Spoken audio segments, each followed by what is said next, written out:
Okay, there we go.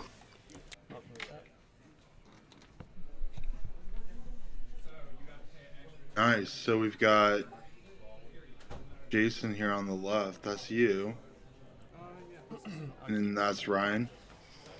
Yep, Ryan on the right playing Scaminator, and I'm on 4-color Beanstalk. Seems like a pretty common matchup to see these days in the format, honestly. A lot of Yeah. people believe in the Beanstalk. A lot of people understand how powerful that Scaminator package is and want to exploit it. So it'd be interesting to see what happens here. Yeah, we were stoked to have Ryan. He's a newer legacy player coming over from the CEDH crowd. It's like an island cycle from me. Was this an up cycle here? Or is this a main phase? I didn't. Oh, I guess you hadn't played like their brainstorm or anything. You just main phased it. Yeah, I think it was main phase because I needed land. I got you. Could be wrong. No, it looks like it was instep. Instep, that makes sense.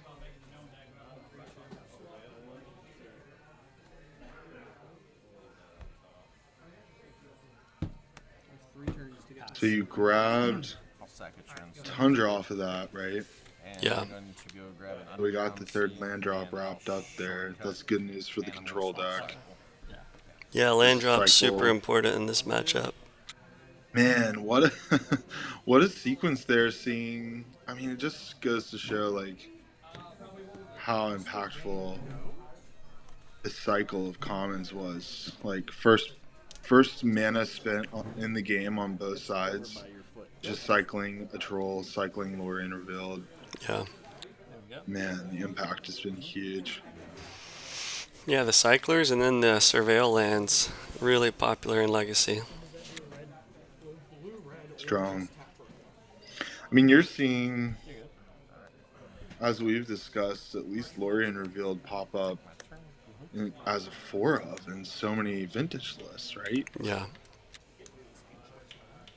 Yeah, I'm playing one in my Oath and Tail deck. Yeah. I feel like, doesn't that dual deck play like multiple copies? I don't even know. But Here's an animate dead from Ryan targeting troll. Yep, that resolves. Looks like it's going to resolve. I will pass turn. Okay. In play. I'll fetch your instep.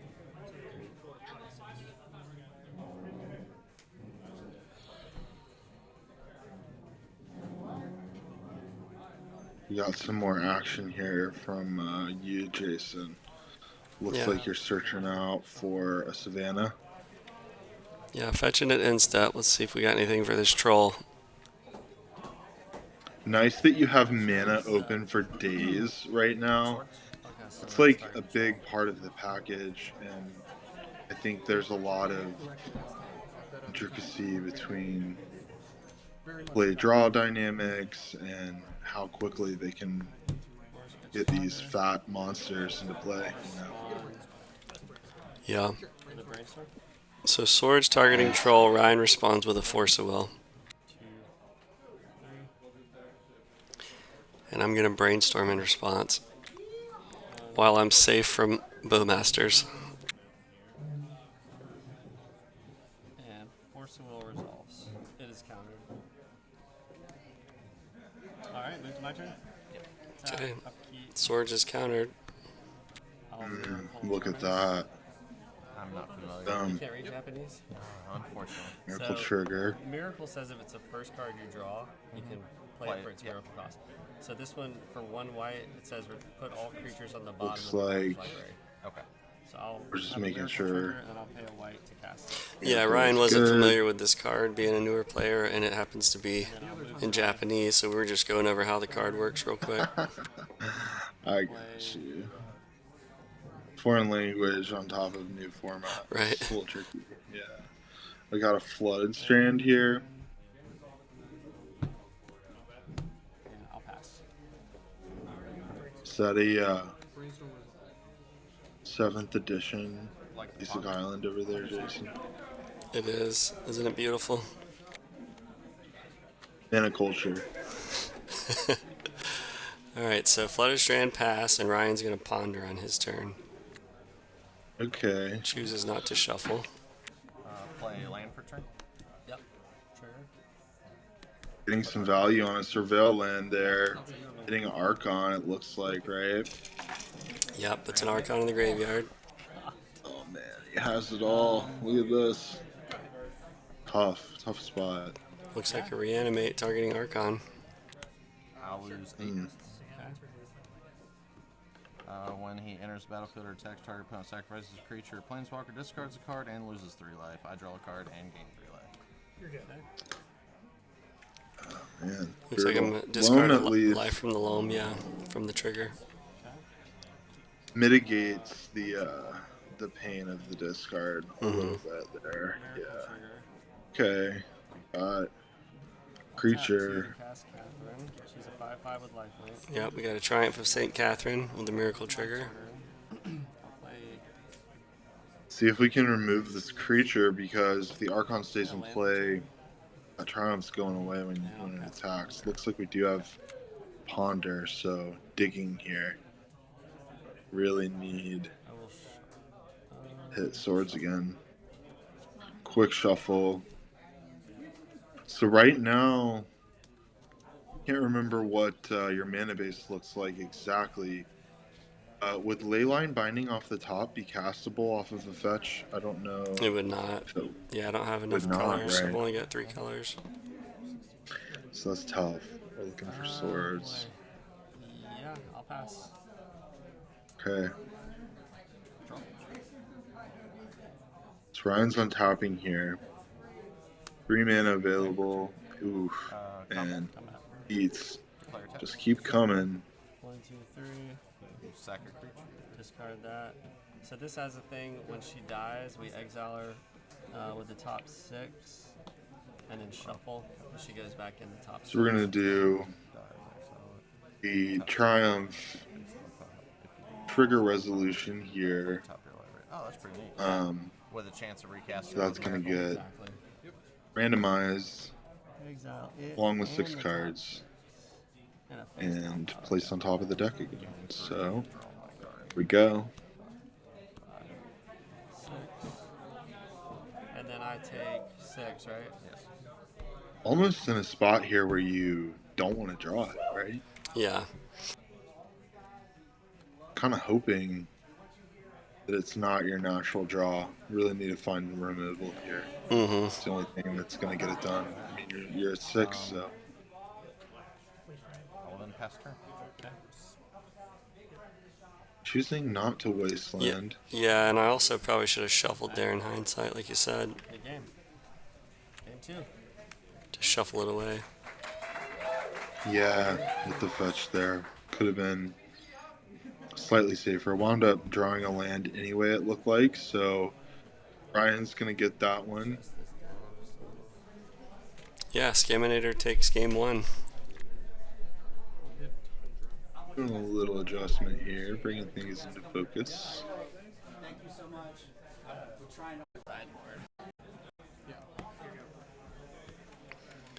Sideboarding here. Yeah. I feel like I was going to say, what is your perspective on kind of the plan here, at least from what you were thinking when you played this match, I lose my as far as sideboarding goes? I don't remember exactly what I did. I don't think I brought in... I think I brought in maybe 1 surgical. Yeah. I think against white, I rely more on the grief plan and orcish bowmaster. I can't remember, honestly, what else I brought in. I'm going to draw somebody. You run Veils? I do run Veils, yeah, so I think I brought in the Veils. Yeah. Kozilek's returns like a maybe for the Voidwalkers and Bowmasters. Yeah. Yeah, that's a good thing about your deck. Scary against these Scaminator decks too, with the ability to really just pivot onto that fair plan when they want to in post-board games. Yeah. And then it's like you overboard for the graveyard, and you get punished by massive Murktide Regent, which gets, I'll try this. castable over the course of the game, kind of if you're playing the game at all. Mm-hmm. Really, cards like Leyline of the Void kind of shut it down. But then, like you said, they'll just play a 3/2 with Shadow and kill you with it. Void Walker is really good. It's a tough spot, I think, for control deck because I do feel like Scaminator is probably a little favorite in game one. It's hard to say, right? White removal is good against them. That being said, I think the decks that really do well are the ones that go over the top, like Storm or putting Emrakul into play on turn 1 or 2. If you can back that up and get there before Scaminator does, seems like another good place to be in the metagame right now. Yeah, it looks like I was able to keep 7, so that's good. Looks like Ryan went to 6. I'll go first. You go first? Yeah. Okay. Yeah, so Right on. you won, so I get the choice, and I'll choose to go first. Okay. Tap for blue, cast Ponder. Yep. Volcanic Island Ponder. Put them back like that, draw for Ponder. Go ahead. Interesting Underground Sea? to see how early action starts here. And I would like to ponder. A lot of it early on in this matchup, especially in sideboard games, is going to be about sculpting. Yeah, Ryan also is going to Island Ponder on his turn. No, that's not what I want. Does not shuffle. Okay. Alright. And with that, I have to pass. Okay. And tap. Draw. And turn. Flooded Strand. And I'll pass. Pass. Misty? I'll go ahead and second. Okay. Looks There's like a a Misty Rainforest, yeah.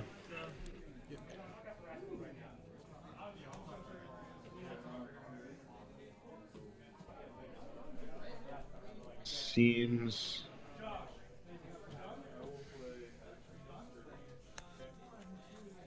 basic island, interesting. So we're not looking at a Dothy Voidwalker here with the island in play. I wonder what the play is here. Perhaps we're gonna sculpt some more. Yeah, nothing too explosive yet from the Scaminator deck, which is good for me. Yeah, so many decisions in this format. Yeah, the more land drops you can have before the fireworks start going off, the better. That's your instep. You're definitely in that position as the control player. Brainstorm. There's a brainstorm. Is this an instep brainstorm? Was it a land It is. fetch pass? Bowmaster? There's Bowmaster. Yep. Let's see. This makes sense. See if we can add Nick. I'm going to pause for just a second, see if we can get Nick in here. If I can figure out how. Here we go.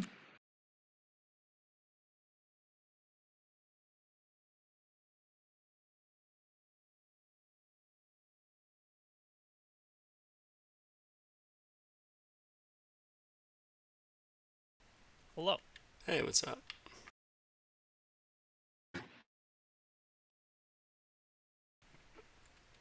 Alright, I'm going to share my screen and resume the stream. Right on. So we're in game 2. Looks like we had a Bowmaster there in response to my Brainstorm. Classic. One of those play patterns that you just What are those just gotta toxic play understand. patterns? We're getting political. You just got here, Nick. Nah, I'm joking. There's nothing wrong with Bowmaster. So in response to Bowmaster, Just got to play around it, right? brainstorm. Exactly. So Another brainstorm. yeah, in response to the Bowmaster, I'm going to Brainstorm. Man, 3. off of a Tundra.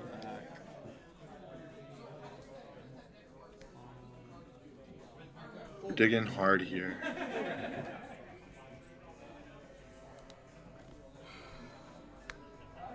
And then Bowmaster comes in. You want to ping me? Yep. Okay. Looks like it's And then Finally hit the battlefield. Then Brainstorm Resolve. Can I use the dice Yeah, from my arc two. armor? I will choose to. And then 3 more times, I guess. Okay. I will put that. We got to get Ryan some That's- tokens, don't we, Nick? Yeah, we do. 1, 2. And then I'll take 3. 1, 2. That's it's a tough spot to be in there. As the control player, I mean, Terminus would be amazing. There it is. Oh, there it is. The setup. I'll tap for white. Shot cast caller. Terminus. Here we go. Jason with the timely Terminus. A mana to pay for days is huge. All right, Terminus resolves. I'll play a land for turn Got another fetch. and pass. Some Misty there. We'll put that one card on bottom. Yeah. Face up, face down. Both players really making land drops is a good thing to see. At a certain point, I feel like, would y'all agree, Scaminator kind of wants to slow down on drawing the lands and hit more heat, but early in the game like this, I think it's pretty important to hit at least 3. Yeah, I mean, I don't know. Obviously, the control mindset is you just want to keep hitting land drops. I don't think Scaminator is as concerned with it. Typically, as long as they have 2, they're fine. It's, Yeah. I mean, it's a deck that can play on 1 land, but it's not really against the control matchup. It is an option. It is an option. Jason hit another miracle here. This is big. Yeah, similar to last game, I was able to stack Terminus and Triumph off of Brainstorm. Force pitching day. Yeah, really strong. That's pretty good. Cards in hand after that. 3. Looks like Ryan's responding with a Force of Will pitching days. And a fetch. See a fetch and response here.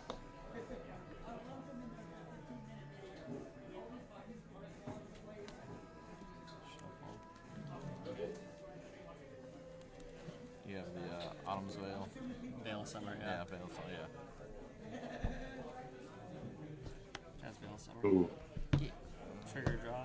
I'll pierce the real. well timed there with the Veil of Summer. I'll play. Yeah, that Veil of Summer is massive. Am I at 17 with the Force? Because I got 1 fetch and 1 Force. Yeah, so Triumph of St. Catherine will I don't think resolve. of any other reason what's the connection. I can't think of anything else, huh? Yeah, probably 18. Alright. Just correcting life totals there. Of course, yeah, 18's probably right. Okay. And deck breaker. End of your turn. None in hand. Entomb. That's the other scary thing about this Scaminator deck. Oh, here's Entomb. There's the tracks. Here we go. What I was going to say, though, the other thing is having this Triumph in play. I mean, you're already at 14. Not too terrifying of a life total, but the Scaminator deck can just nickel and dime you with 3/2 shadow creatures and, you know, evasive flyers and kill you without ever putting a Trax into play. Yeah, with the Although trigger right stat. here, we're going to see an attempt at that exact thing, which is animate into a Traxxas. So it's the battlefield, it appears. Yeah, this Scaminator deck can turn the corner so quickly. I had to make a new one. Yeah. There is an 18 there, which if that does get flipped, I think I just went. Oh, that's resolve the Traxa. With the trigger on this. I did Alright, side we'll out pass swords. Do have removal here. Yep. Good Swords, news for the control player. Then the trigger goes off, yep. yeah, Sword's super power. It's by far your best card against Scaminator. Top 10. Yeah. It's just, I don't know, it's the tool that answers everything, right? Where even if they get their combo, so to speak, off, you can actually answer it, which isn't something that a lot of other decks can do, but white decks have that access. Just cleanest answer. Boom, it's And what gone. some people will do, they'll Well split said. piles Yeah. just to like help you. Scaminator will be able to load up here, so we'll see what they choose. That way you don't like miss anything. Yeah, we're seeing really neat piles here. This is high class stuff. I like it. I'll grab and Yeah, so So that looks like an animate dead for an enchantment. Daze as an instant. Put a delta for a land, thinking about it. We're going Undercity Sewers to get some surveil value. Why not? Yeah, I still think it's correct to take the fetch land here. Your library is getting shuffled away, or the cards are getting shuffled away anyway. I think you play the fetch land, and then if you need to, you could grab your surveil land off of it. I think that checks out. Also makes your brainstorms better, but Okay. we The don't know creature's interesting exactly. here. Yeah, shuffle. Yeah, it looks like we're going for troll. It's random order, right? Yeah, I No, think sorry, that makes shuffle sense. these. It depends what Yeah. else is on hand. Another thing, I guess I think Scaminator does have a land drop this turn, but next turn we might be seeing, or we could be seeing a hard cast Grief Alright. instead. The troll is good too. I mean, obviously it can be animate deaded immediately here, but That does seem strong. the problem for me is that I don't think troll wins the race Keep that there. against Triumph of St. Catherine, where Grief being able to put your opponent to nothing. I believe, Jason, I believe you have, what, 1 or 2 cards in hand here, so... Yeah, it looks like 3. Or 3, yeah. I'll play a land for turn. It'll be a Triumph.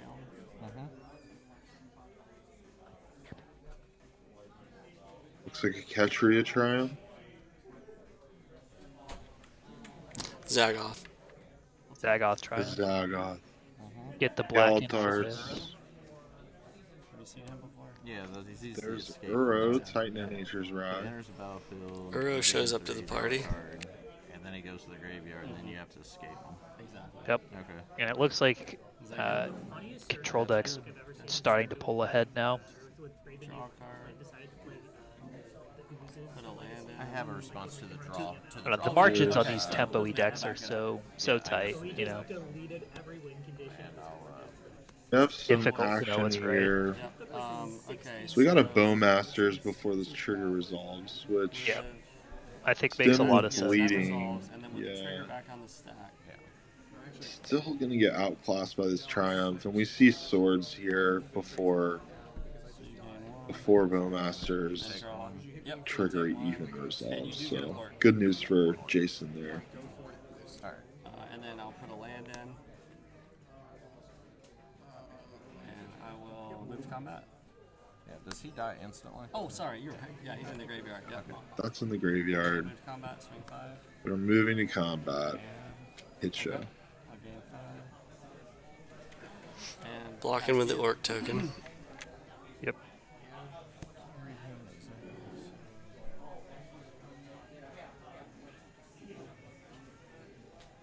That Savannah actually pretty big, assuming Ace doesn't come into play here because Uro is now castable off of that second green source. So Jason's set up here. I mean, already got an open battlefield after that block. So Yeah, it's also representing Leyline Binding, which would cost 1 mana you now. will die. Yes. You want the trigger? strong. Sure. So basically, the 3 life that I gained. Oh, you have the Zagoth under there. I missed that. But yeah, either way, we're really set up here for And you'll answering lose- things, Is it putting our own into play. power? I feel like Oh, mana Nick's cost. right. So This lose is- 3 and then gain it We're back. really Yep. seeing the corner here. Trying to get a card. We're gonna draw. try and reanimate And you can put a Uro, it land looks into like, play to for draw a your hand. card. Yeah, which I thought I had, but Yeah, reanimate Uro, get a little bit of value. Yeah. So Yeah, just, I mean, what you're it is- cycling your reanimate here. Yeah, exactly. Because all 3 of those things happen Yeah. basically at once, so you have to resolve or respond to the trigger before you draw or anything. oh shit, I already drew. That's alright. Yeah, so never mind. Oh, Yeah, I okay, already you drew. Gotcha. Yeah, never mind. Yeah. Just going over the timing of the trigger Okay, so there. we'll die. Okay. Yeah, it looks like we got a brainstorm.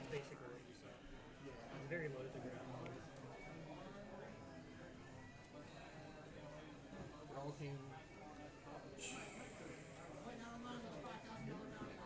I shouldn't have. I wasn't trying to. I shouldn't have drawn. I was trying to respond, brainstorm. Hopefully, make sure I got a land to get the extra land Yeah. drop. Maybe just. Yeah. not wasting any of the Dude, triggers. I'll be honest, game one I got super fucking like it wasn't even close how lucky.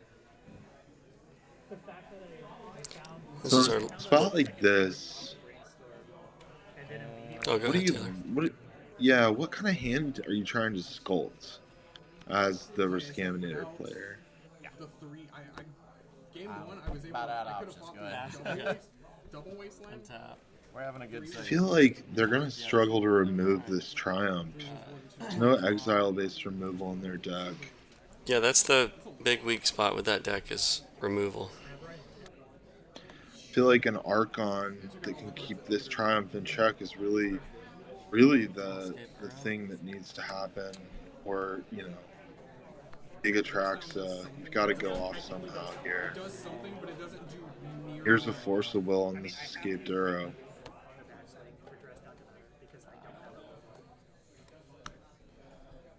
Alright, so Force Will. Did you take one? Still 15. Take it. Okay. Yeah, Arrow's It counter. still kills you in Exile, 2 hits. right? It's No, that's Oh, yeah, negation. yeah. Never mind. Negation. All good. Yeah. Alright, and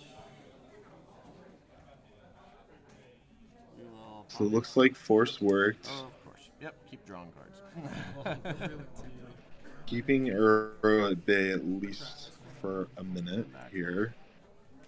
That draw a card and move to combat. Yeah.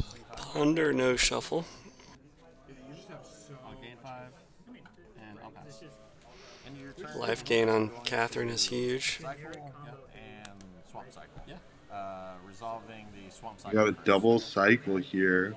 Troll and Striped Riverwinder. and I even bring Lavinia against these. Riverwinder is a really interesting include in this deck. I like Yeah. it. Seems like it's kind of free, right? In a way. It's an interesting card. It's like a troll, except instead of guaranteeing a land, it gets a card. And Right. the only other problem that I could potentially see with it, or the only other benefit I could see with it, is that it pitches to Force of Will. Draw for turn. Understood. Thank you for mentioning Tibble's Trickery, though. Tibble's Trickery is interesting. Surveil land making another appearance. Makes sense. You're good on lands. Cascade rebound spell with Tibble's Trickery. It's not as what's the word? It's not Animate dead. Yep. Target. line combo, Troll. but they Yeah. bring it. They have it in the You got sideboard troll. for faster combo. Animate dead targeting troll. Pass turn. Gonna resolve. It comes down to 1 turn earlier. That's Tap. really all you Upkeep. need. That's really all. Oh.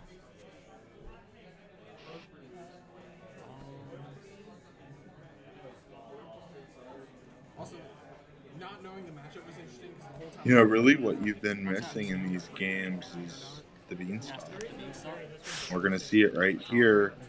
It's coming together a little bit for Jason. This is going to provide some card advantage. That Troll Do I can trade with the Triumph, trade here or no? It's tricky. right? But it's a temporary solution, I think. Pass Leyline Binding. Draw trigger. Not even going to have to. Also, like, because of that, it's also just Yeah, casting Leyline Binding, getting a draw trigger from the Beanstalk. Move to combat. Swing 5. Great sequencing here. Seeing Triumph come in. I'm gonna soon cycle. realize how notoriously unlucky I am. But I constantly play games of luck because I'm stupid. Control deck pulling ahead here. And I'll pass. Not bringing them Oh, land for turn. Sorry, gotta play land.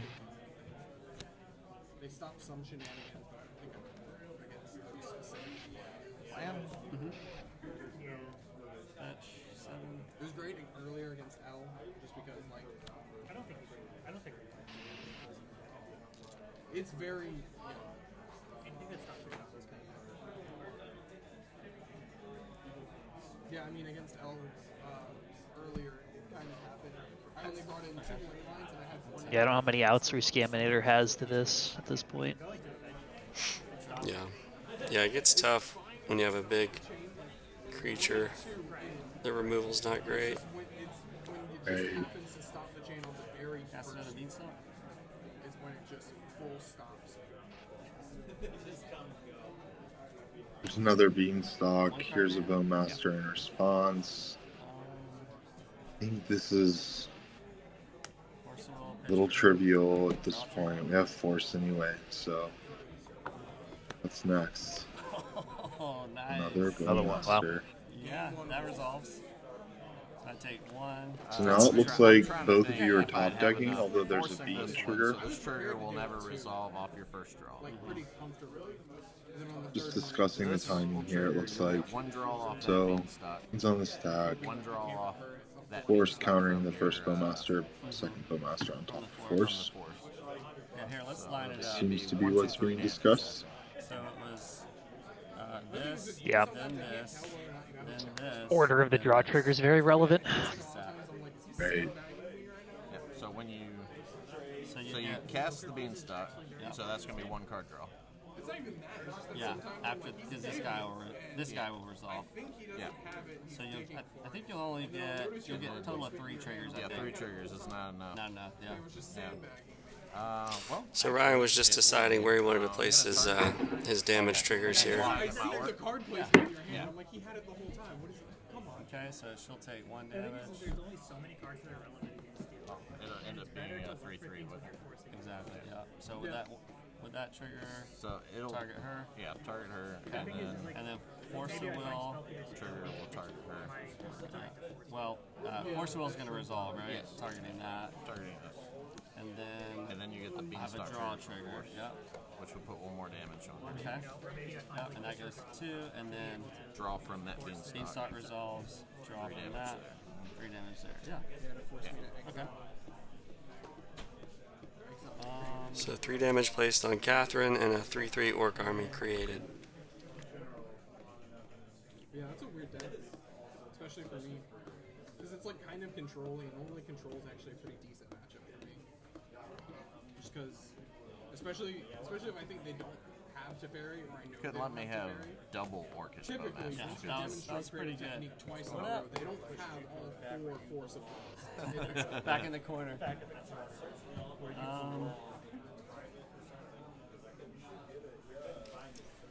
So if I attack here, Catherine would die because she's got 3 damage marked on her.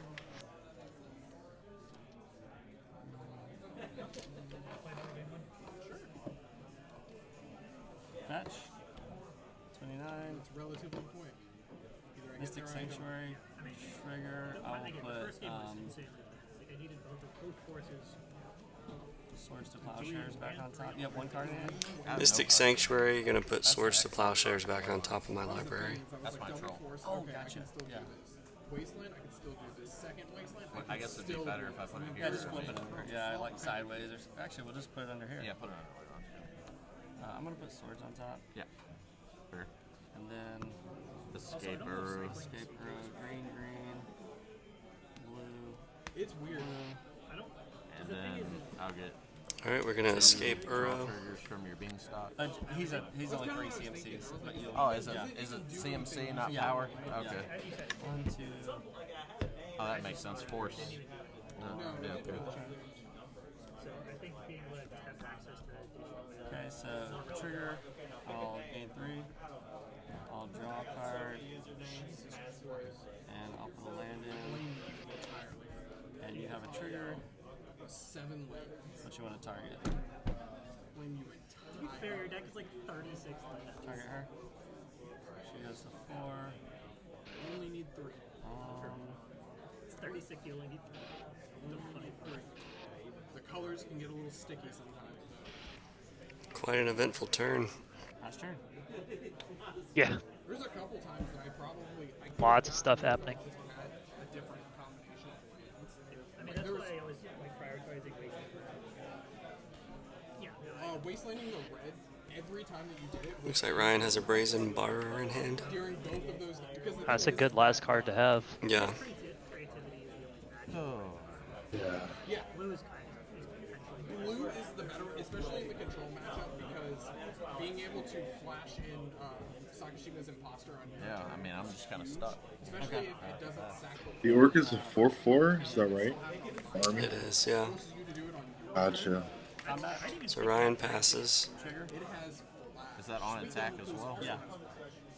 Jesus. I will Guys, Alright. keep. everyone knows the difference between a non-basic land and a basic land, right?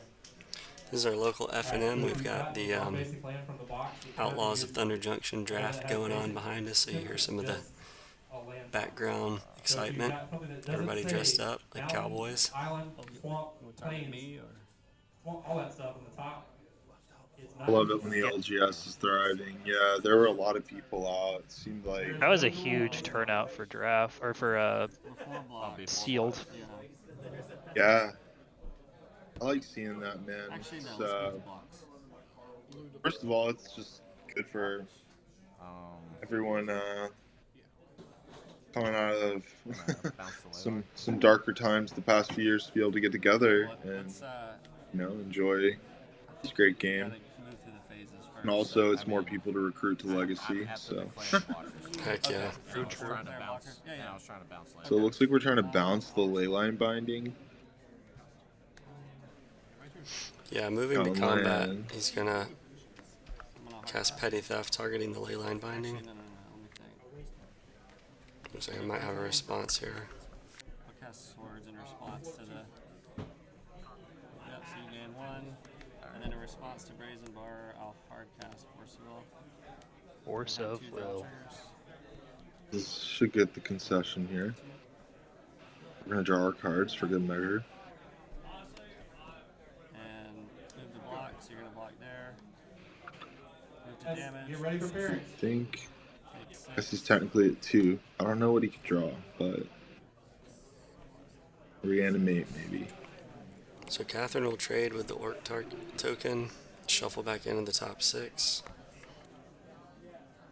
Go ahead. See what he can top deck. It's gotta be good. Sure. Pass.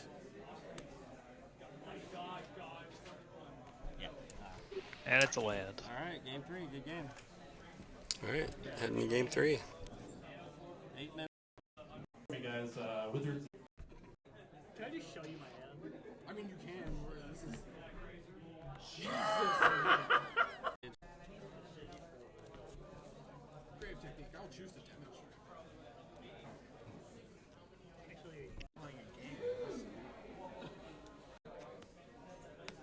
Play land for turn. Alright, game 3 looks like Brian played a Misty, passed to me. I played a Flooded Strand and passed it back.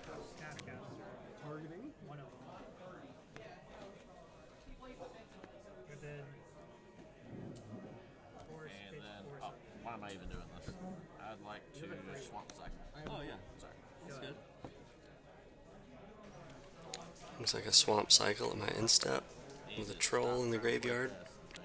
Yeah, take your time, you're good. There's the source. Put that in your hand. Cycle for the surveil land. The surveil lands have been really big, honestly. Those have been super, super good. I think they're a really big, a really positive addition to Legacy.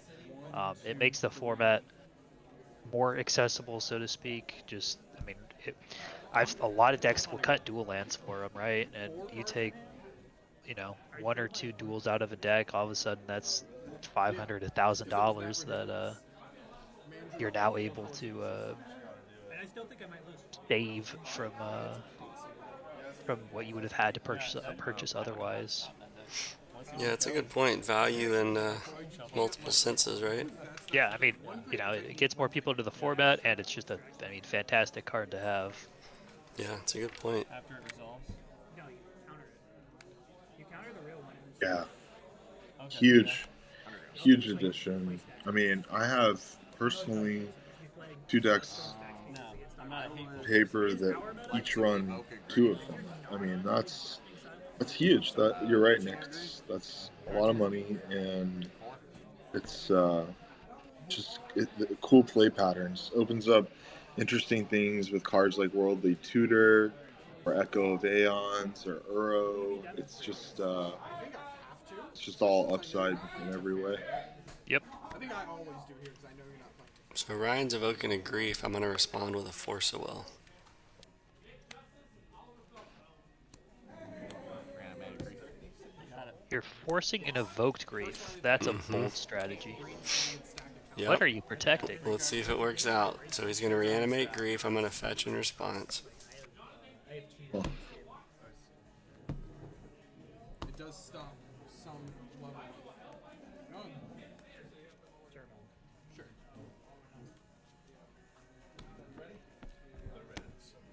Well, I'm not. I can't give you enough. so it looks like trigger on the stack. We're seeing swords here.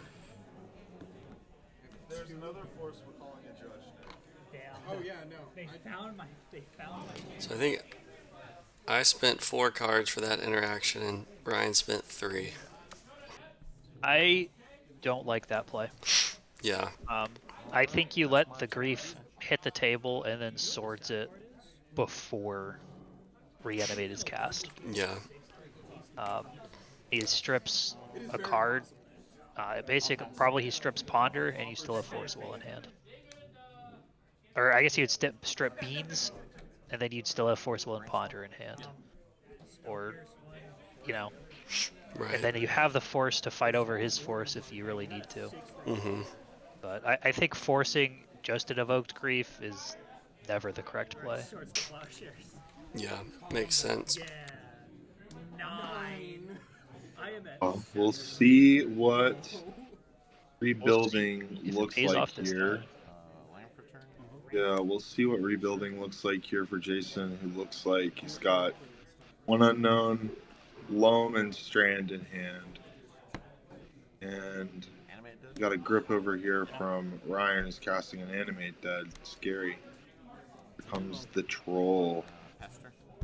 I'll fetch it and stuff. Fetch in response.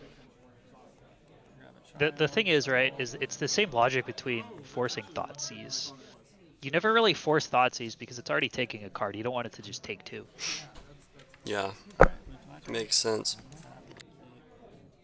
Unless you're holding like show and tell in hand. Right, unless you're holding the specific thing, right? So if you're a combo deck and you're protecting your Show and Tell, you're protecting your Cephalid Illusionist, that makes sense.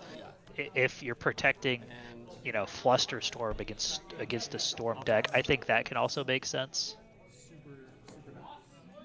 There are those contexts, but in general, I think it makes sense to let the discard spell do its thing. We're seeing a Ponder here. Saw swords again on that troll, which is huge for Jason.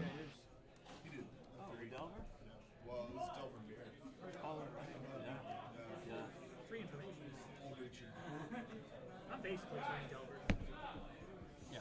And this is why the white removal is really good, right? Like, there's one Atraxa, one Archon to play in this list. The troll is scary, but you're gaining life along the way a lot of the time. You have the binding, you have so many ways to deal with it, theoretically, Sanctuary included. It's like Troll's scary if it's not dealt with. Yeah. But you're not really playing to the battlefield a ton early, typically, with Control. And so it's like, it's not that you're tangling with it in combat, you're really just looking for that removal spell. And there's a lot of them. I was like the only. I think Beans has a lot of game against Scaminator. Just, I mean, essentially for the reasons you mentioned, right? White removal is so good. It doesn't matter if you're hitting Atraxa or if you're hitting a Voidwalker. Swords to Plowshares, Playline Binding are going to get rid of it. You have card The advantage. card that I've been, yeah. A card that I've been playing recently, which is not quite as good against the Scaminator deck, has Leyline Binding, but has a lot of applications in other matchups that people are kind of falling off on, is Prismatic Ending. I think that card's still good. Just different, right? Yeah. I mean, the ending's is gonna still hit the Voidwalkers and the Bowmasters. It's just not gonna hit the high end stuff, right? But you can run it in a 3-color mana base as instead of needing to have these super greedy 4 and 5 color mana bases that, I mean, that often just lose to Blood Moon, or it's too easy for them to waste you off of a color. You know, I've been doing it's exactly that. Yeah, playing just it's straight one of those dance. things of there is something to be said of being able to play off both your white sources in the early game, as opposed to needing, you know, this weird red blue source, and then in addition this white green source. It just, I don't know. It makes the mana. I think I'm turning 3. 4-color mana bases are super greedy and super fun to play with, but I think they're not for me personally, in all honesty. So this game did go to Yeah. time. We're currently in turn 3. I saw this list. This is the list that I lost in. Land for turn. I think I added like a Tundra. Let's see what the play is here. Looks like it's Uro. They get trigger. This Esper Stone. Draw. Stone. No, there's no way. It's just it's like actually it's 4 ahead. Sauron Ransoms and 4. Pass to Ryan, Yeah. turn 4. Hard cast. This one looks like it's gonna be. I called it my Oh, we got a hard cast grave here. With a brainstorm. Okay. Brainstorm.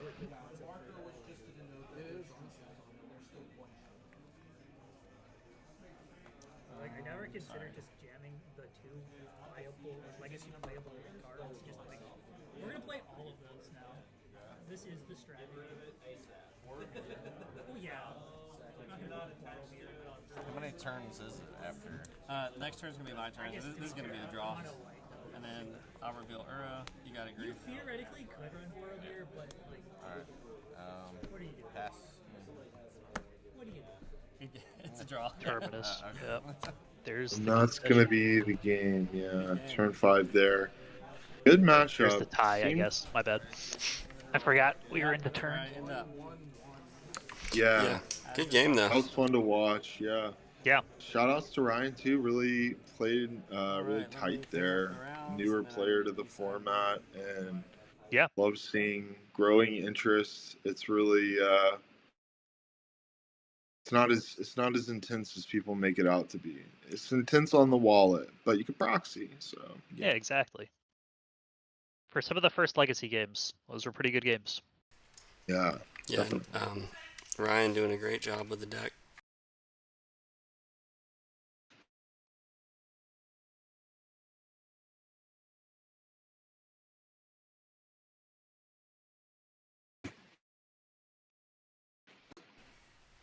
What were you on, Nick? I was on, Esper something. yeah, Esper. I don't even know what I called it. We'll just call it Esper. Yeah, sure. Esper Esper Tempo, stuff. I guess. Tempo, It's okay. yeah. I like it. Alright, so round 2. We've got Nick R on the left, also a new, new to our group player. Stoked to have him. He did a great job. Just picked up Izzet Delver and played for the night. Did great. Yeah, he did really good. And Nick, we got you on the right. I'll let you tell him about your deck. Yeah, basically it's you take every playable the ring tempts you mechanic in Legacy, and instead of playing 2 or 1 of them, you play 4. So it's 4 Sams, 4 Sauron's Ransoms. And then you're on a Wasteland strategy, so usually Sam to recur Wastelands. And then it's just kind of an Esper tempo shell around that. So basically think of like an Esper Stoneblade deck, but no Stoneblade. Very cool.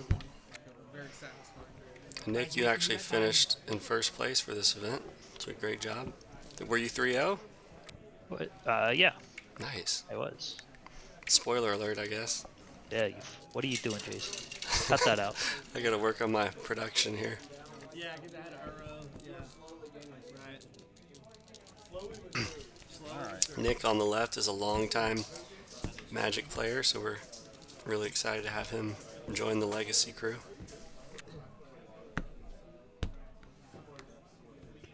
The ransom over just playing straight up Sauron, like the coward's way out. How do you view it? What, playing Sauron? Which one? There's like 3 of them, isn't there? Yeah, either you'll have it or you won't. Just don't let creative technique. Wow, Taylor's gonna call you out and then go silent. Now, sometimes Hey, you did I hear saw me? it actually as like a fun of in a like more traditional reanimator list. Kind of interesting. I don't play Reanimator, but I think Sauron's Ransom is going to wind up being a lot more playable than Sauron the Dark Lord. I'm just giving you a hard time. For sure. Yeah, Sauron's Ransom, another one of those cards that like it really hasn't seen as much play as I would have expected. I think it's really strong.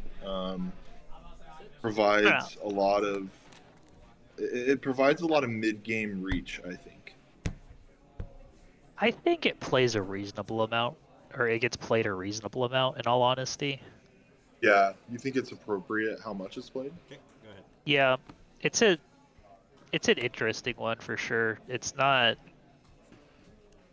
It doesn't go in every deck, right? Well, of course. But I think you have a lot of options as well. So there you get me or see me get wastelanded. That's the one thing I was hoping would not happen this game. As you can see, Wasteland Path. This becomes a really rough game for me. So your Tundra got wastelanded, and then you played a wasteland, Nick. Yep. And then Nick R is going to play volcanic and pass. And so with Bowmasters and Sam and cards like that in your deck, you've got a decent amount of just colorless pips. So it makes sense keeping the wasteland in play here for sure. Yeah, I mean it's my only land, right? And my opponent has significantly more lands than I do already, so I don't really feel that it's to my benefit to force lands through, Of course. or to force wastelanding here. Yeah, this is a tough spot for you, Nick.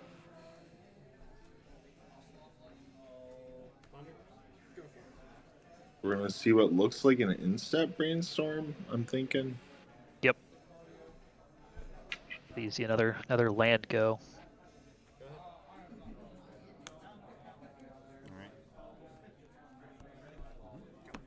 And there's a discard. You can't see what it is, unfortunately.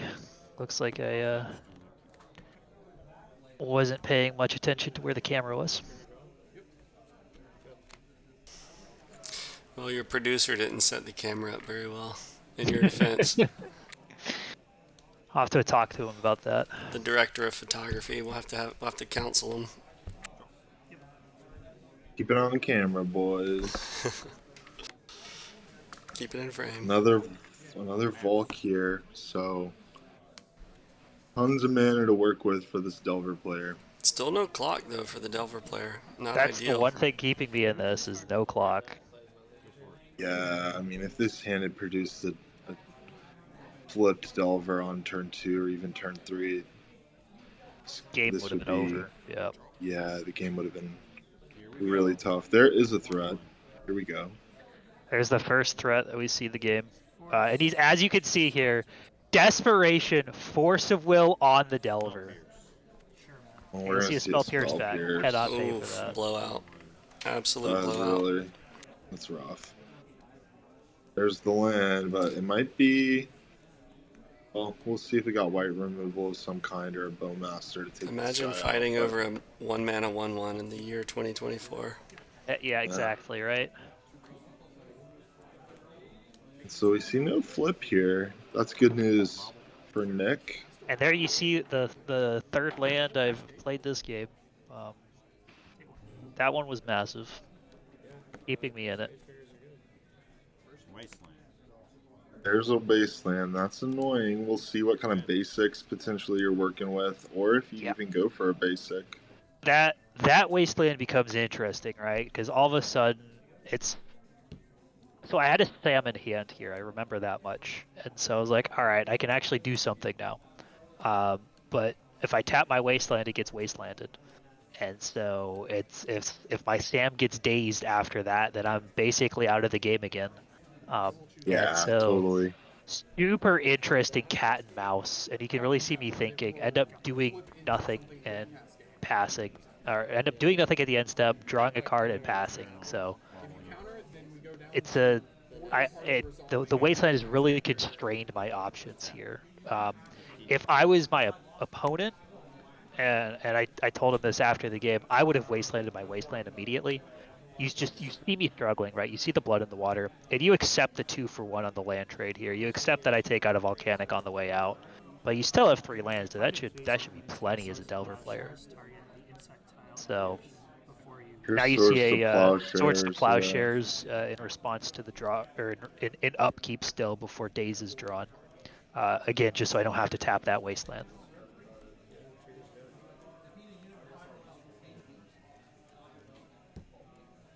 Yeah, this is good execution by you here, Nick, as far as trying to get this Delver off the table before more counter magic becomes a factor. We're seeing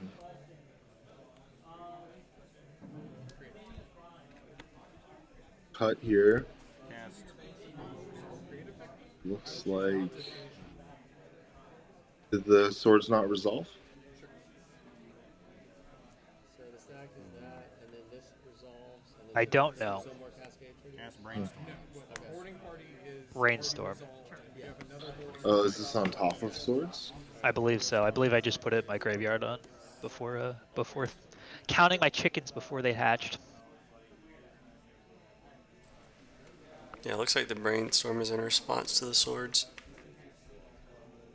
Yeah, which I think makes sense, right? You just kind of need a threat here as the Delver player.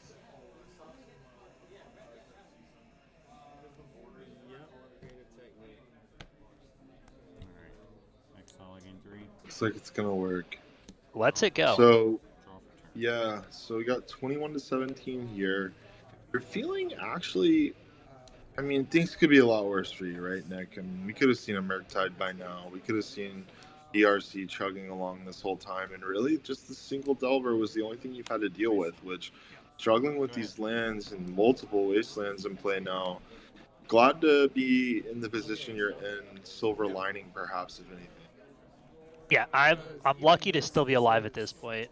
Yeah, you see me fire off a Tundra. It gets wastelanded. I float in response and cast Sam.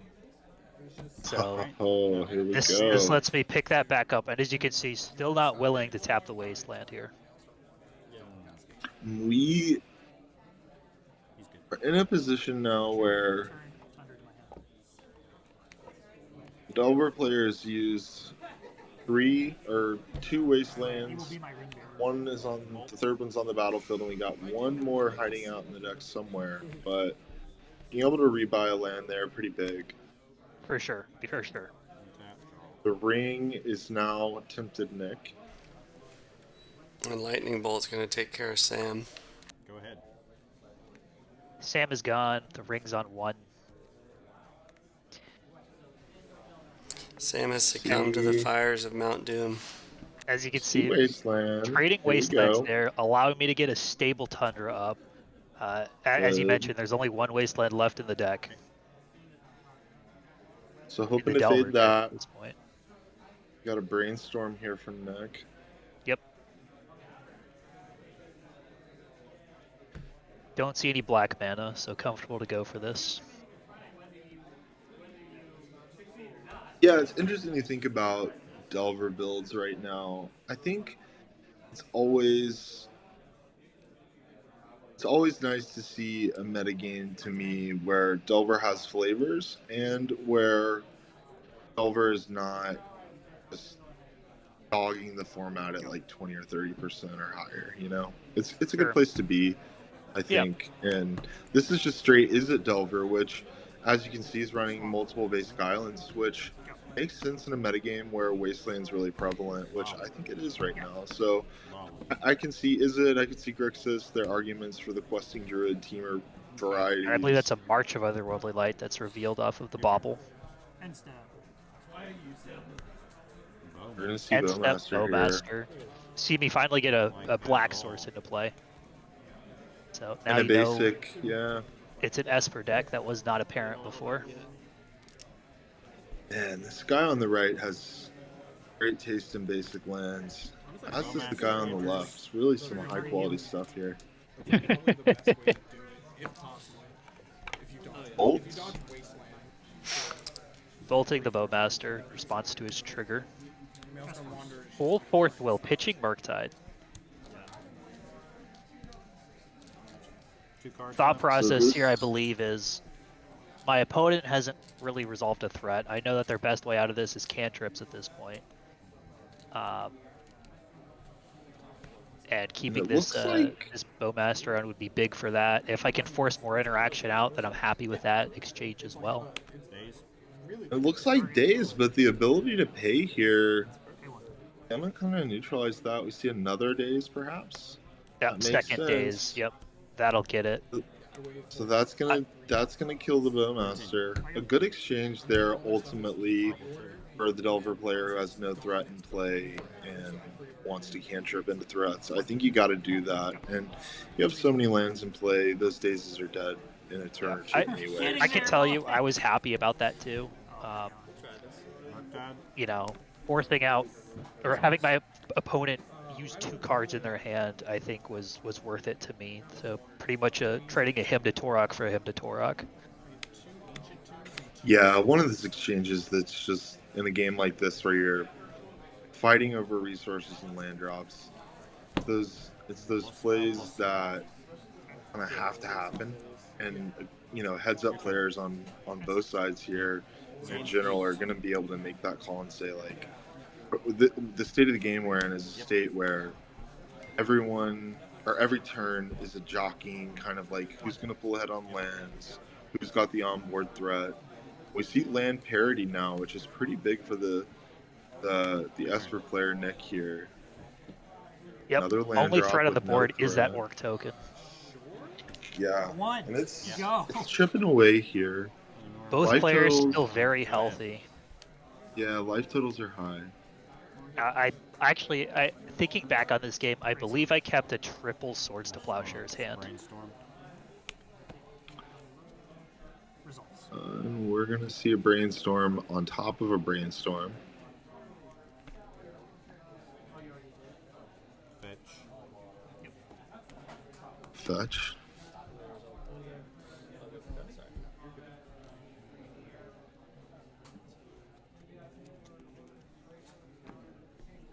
Just seeing how many more lands are left. Not many. Not many. Yeah. Yours. Everything is set up here for who finds that threat that's gonna, really pull ahead. I think a card that I would really be interested in seeing here, although it doesn't look like mana is available for it quite at this moment, is Sauron's Ransom. That would be a way that you could really pull ahead in a spot like this, recoup some card advantage, and try and, get another threat in addition to this token on the board. Yeah. I think a resolved Sauron's Ransom would really help to elevate my position. There you see a Caracas being played. Ponder. Results.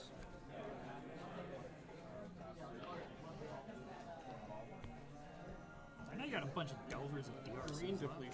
You would think. There's one. Okay, another Delver hits the battlefield, so Bobble. meager threat, but a threat. We'll bobble you. Okay. A pop a bobble And step. for Samwise. Back again. I'll make the orc army the ring. And we see another ring temptation, which I believe is this Drop return. loot effect. Is that right, Nick? Let me read this. Yes. Yep. Yep. So now we're on trigger, the second trigger, which those dice are difficult to see in the light. I will remember that for the future. I really need to get some of those big dice that you have, Taylor. Use those. Yeah, the black and white big ones are the best. Yeah, I should have picked up more of those when I did. I used to have more of them, and now it's dwindled down to one. You know how dice just go wherever. So, but I think the big dice for things like this, tokens and such, turn cycle at the end of the game if it goes to turns. Little something to remember. And we see a ponder here, X equals 1. and here's March, right? That's a Knew march. about Yep. that X one. equals 1. That phase them out, or that Just exiles exile. them. Yeah. March is nice in a spot like this, This metagame, it has a lot of targets. It's a flexible removal spell. Of course, you don't have the efficiency of a card like Swords, but you're maxed out on Swords. And as an include here, I like this card a lot and think it's kind of underlooked, in my opinion, in a lot of strategies. I mean, it's not going to pop up everywhere, but I Yeah. think control players, people on Swords to Plowshares deck should be thinking more about it. I will say, I do think Prismatic Ending is the better card. Sure. It's just, this is a Wasteland deck, and so when 4 of your lands don't produce colored mana, Prismatic Ending becomes much more of a liability. And so it incentivizes. So now you'll see a misplay. I think this was a big misplay on my part. Earlier in the turn, I had a chance to bounce the Sam with my Caracas. Instead, I decided to let that Sam die and play another Sam to get the original one back. It ends up eating a Force of Will, but a Force of Will or a Daze was really rough there. And now you'll see the Sauron's Ransom. Yeah. So One face up, one face down. Some of them have flash. Really gonna get Face down. potentially the Esper player being able to claw their way back now. Board has been stable for a while, but this is a chance for the Esper player to actually pull I ahead. should have bounced my Samwise with Caracas instead of trying to do Just that. play another Looks one. like there's a yeah. brainstorm, potentially I another was really more March worried in about there. Daze. So I think forcing there is correct. Since we're seeing some decisions here from the Delver player. It'll be interesting to see. So we've got I think I should have just. March face dress down. down. Yeah. surgical. The March and dress down in the face-up pile.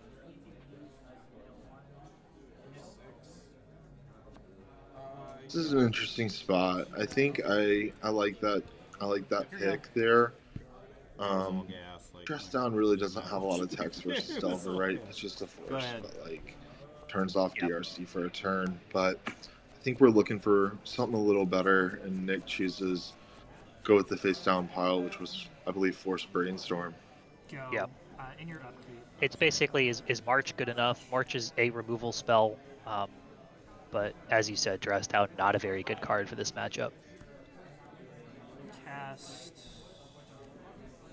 Snapcaster Mage. Here comes the Snapcaster Mage. What This year is is it? one of those that's cards. Yeah, one of those cards that just never stop being good. I mean, in the right deck, I really like this card still. Hardcast Force Will, force pitching that Brainstorm back. ETB trigger target Sauron's Ransom.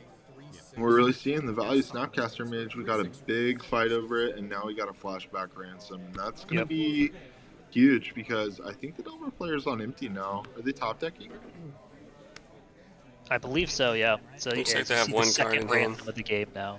Because I'm using my. And this is another Face pile up, face down. of removal versus unknown. Nick chooses the unknown card. Didn't get a good look at it. Go ahead. Okay, draw. Your turn. Let's say we got 40 minutes. Combat. Loot trigger. Come the Ambush Viper beatdowns. I love this. Oh yeah, it's on 4 now. I got you. Cast Ponder.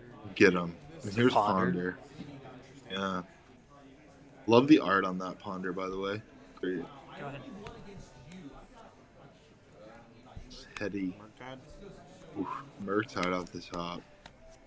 That is pretty good. We'll see what's coming. It's probably got to be Forcible here, so I can even hardcast it. I don't know what the Delver player is holding, but Bounce Snapcaster Mage to my hand. It's gotta be a legend, right? It's legendary. yeah, it's a legendary creature. I see. Huge. Yeah. Yeah, this is a big play. Being able to bounce that Snapcaster to my hand lets me be able to black back on a Swords to Plowshares, getting rid of that massive Murktide threat. So the fact that the ring makes creatures legendary is definitely non-trivial. Trigger target Swords to Plowshares. Cast Swords to Plowshares. So the Snapcaster being cast into the glare there, targeting swords. Swing for 2. Yeah, we do have some glare on that, but Looks like in spite of being Oh my god. down on was life here, insane. yeah, we're gonna get a concession. There's the I concession. think that That was that ransom was huge. That game was It came up. Yeah. insane. those two ransoms allowed me to get ahead. I will say that was an absolutely insane game. The fact that I won it is still crazy to me. I was so far behind for so long. Yeah, I Yeah, think the Delver player got unlucky, like, not drawing many creatures. For sure. yeah, Alright, I'm gonna step away. I'll be right back. Y'all keep going. sounds good. What are you looking to sideboard here, Nick? So my sideboard contains 4 Triumph of St. Catherine's. So my plan is side out all 4 Force of Will and the 2 Dress Downs, put in all 4 Triumph of St. Catherine's and 2 Hydroblasts. Clean. I like that a lot. And I don't know what the Delver sideboard looks like over here. But I'm assuming it's some combination of blast effects and potentially additional threats like Hole Breacher, or maybe there's another Brazen Bar where you're really just looking for like interaction on the stack. I could see Flusterstorm being good if that's in the deck. Yeah. Yeah, I know they ended up keeping in Force of Will, and they brought in Blood Moon. The Blood Moon I thought was interesting. It makes sense to me to bring in Blood Moon in this matchup. It just, when you see that your opponent has sort of the same land utility that you do, and potentially more in the form of cards like Sam, I think bringing in Caracas, bringing in the Blood Moon does make sense here. 3-color deck versus 2-color deck, and Blood Moon's not really going to hurt the Delver at the end of the day. They're going to be able to have at least a couple basics in these long grindy games. Yeah, and that's another aspect of kind of what we're touching on with like flavors within archetypes. This Izzet Delver deck can run Blood Moon very comfortably, and that's not something that like a Grixis Tempo Grixis Delver deck is going to be able to get away with without having basics. So actually, as Jeskai control against 3-color Delver, I bring in Ruination in addition to the main deck Blood Moon. But against the 2-color Jeskai or the 2-color Delver decks, I cut Blood Moon in favor of Ruination. Yep, exactly. Makes a lot of of sense. Interesting things of Blood Moon can be lights out against those 3-color decks. They typically don't run any basics whatsoever. So, turning their only out into Lightning Bolt can be massive. But much more difficult to do against these 2-color variants. I mean, as you can see, this version runs it itself. The more interesting part to me, and I'd like to get your take on this, is leaving in Force of Will in sort of these tempo-y matchups. What do you feel about that as a resident Delver expert? Expert might be a bit of a stretch. I tend to view it. It's interesting because if you're expecting your opponent to sideboard cards like Triumph of St. Catherine, you've got to keep some number of the forces in. Yeah. But I think it's heads up to run a card like that in your sideboard, which you're doing, because I don't think that's on the Delver player's radar most of the time.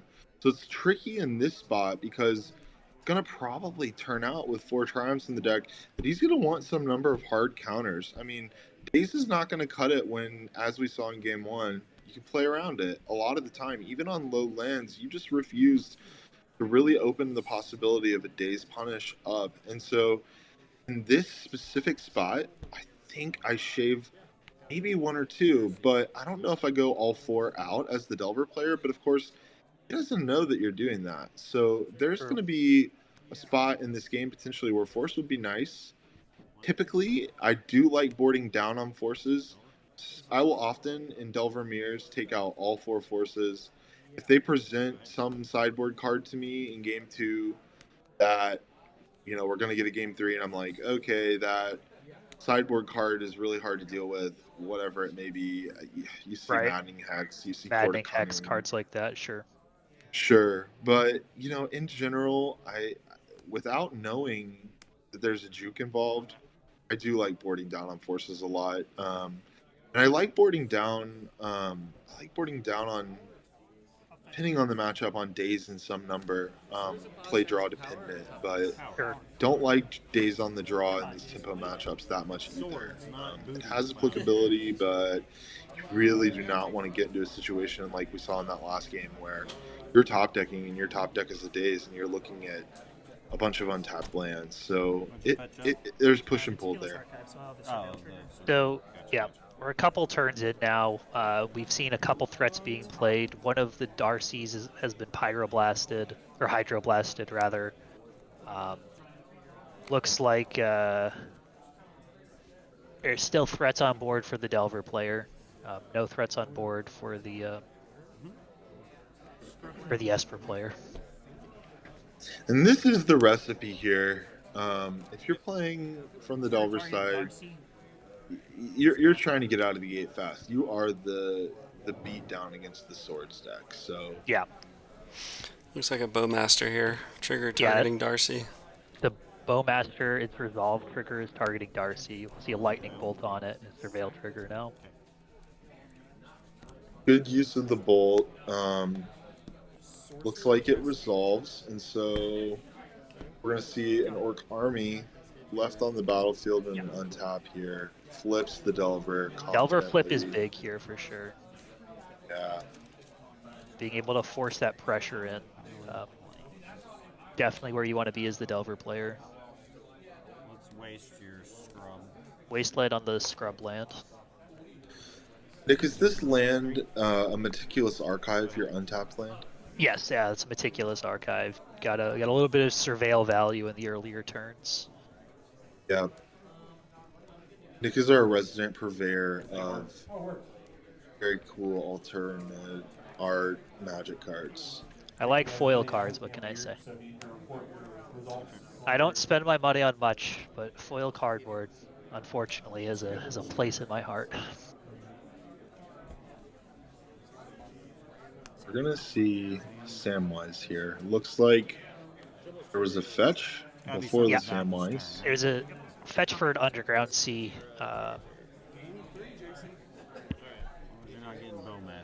So we've got a flip Delver, we've got an Orc Army and a Samwise, which is about to buy back a card. The ring is tempting Sam. There's the fetch to hand. Yeah. And that card having flash is it's good in a spot like this, right? Just we're talking incremental value. Everybody's hitting land drops in this match, both players. Here's Caracas again, and so Sam is a legendary creature and by itself without even having the ring's ability. So we're gonna see some cool tricks here potentially. Here's Bowmaster. He says can't be countered, take an extra turn. Can't be countered when you cast it, take an extra turn. So if you creative technique into it and cast the card, if you table trigger into it and cast the card. That flip Delver's been putting in work. Esper player sitting at 5 life already. A lot of pressure. Spells, Annihilator 6, Flying Train. The Annihilator 6 really does get there, although it's possible you still See a brainstorm here, probably just looking for removal, I would have to imagine. If I remember correctly, I guess. Because then you have me dead to the flash. So you have to also put up a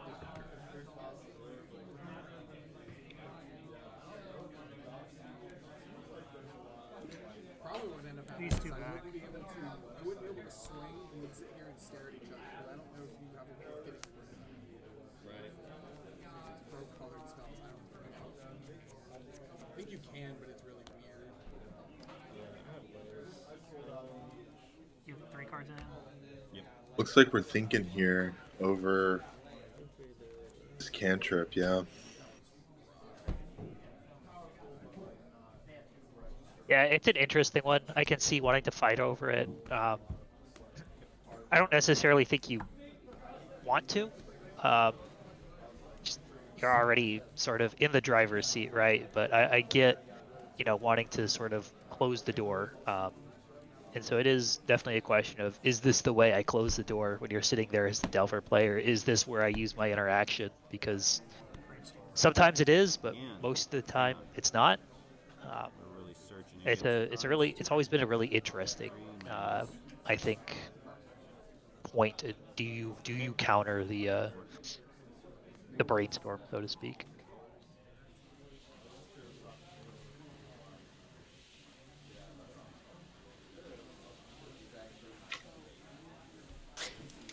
Price of progress would be nice here from the Izzet Delver player. Yeah, price Oh would be yeah, massive. This order. it's one I didn't think about being in the board, but yeah, I like that Go. more than Blood Moon probably. In this well, Take 3. Blood Moon would be good here potentially, but it's tricky, right? Like removal in response to Blood Moon. Nick's got a lot of creatures on board. The Delver player needs to figure some way So, around this Sam and this Bowmaster. as for player at 1, that Delver flipping when it did, obviously very massive. Bounce Sam. So, We're seeing a return of Sam. Cast it. yeah. And there's Sam being cast again, so just doing that to Trigger. increase the ring count. Gonna make the Bowmaster the ring bearer, as we saw earlier. Can use that to bounce the Bowmaster with the Caracas. Really strong. Yeah, it's great. Yeah, I looked on Facebook. I was like, who are these? Is this list playing 1 or 2 Caracas, Nick? This list is playing 1. I do think that a list like this can definitely get away with playing 2. I don't think that's unreasonable at all. Yeah, that's kind of my thought. Where like constructing your mana base, there's going to be upside. And there's a ransom.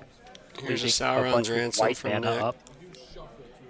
So, as previously stated, just looking for removal at this point, right? At 1 health, need to live 1 more turn.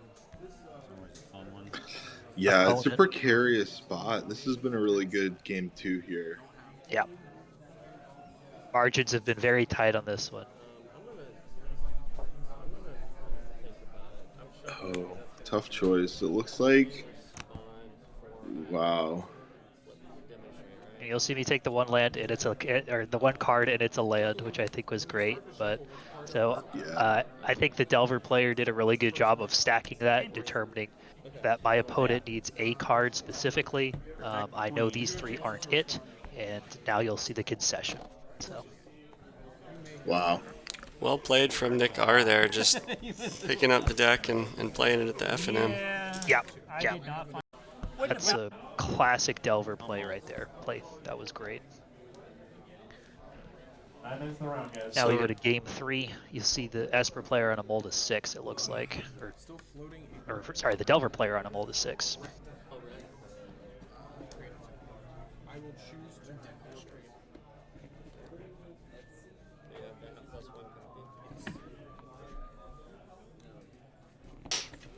Minor thing here, but in a tournament, not recommend showing your opponent the bottom of your deck because sideboard cards are in your deck and you're trying to maximize every little edge there. So probably not a major thing, but just best practices. Try to hide cards, especially in post-board games, and especially in pre-board games too, because you shuffle and you show your opponent you're on Storm, game 1, keeping a different scope of hand, you know. For sure. For those just joining, welcome. This is our Legacy FNM from a couple of nights ago at our LGS PCB hobby. Archive surveil trigger. We got a surveil land here. Turn 1 This is the surveil arc. lands. Wasteland can punish it. I don't think I was worried about it that game in particular, which is why I led with it. Try to force the time walk, so to speak, because I knew I had additional lands. I knew it was a juicy target for Wasteland, and if I get Wastelanded, great. My opponent. The calculus is different if you're on the draw, right? Because your opponent being able to put that threat down, now you don't really want to play a wastelandable land. But turn 1, give them a juicy target. If they go for it, then you play your other land. Obviously, if you have additional lands, right? But Meticulous Archive, kind of a show of weakness to play it on turn 1, but that was done intentionally to bait out the wasteland, so to speak. And you'll see another wasteland here. So, and a threat. This is exactly what you want to see as the Delver player. We have a response here. It's Hydra Blast. Faded a Daze, which may or may not even be in the deck. I don't know exactly what the sideboard plan was here, but running on double basics is a good start here for you, Nick, on Esper, because like we've seen, Power of Wasteland and these kind of tempo mirrors it can be big. I mean, to be fair, I've already gotten hit twice with Wastelands, but yes, the fact that my remaining mana base is not wastelandable is still relevant for sure. Exactly, yeah. And that's the upside of having basics in your list. Is this an in-step brainstorm from the Delver player here?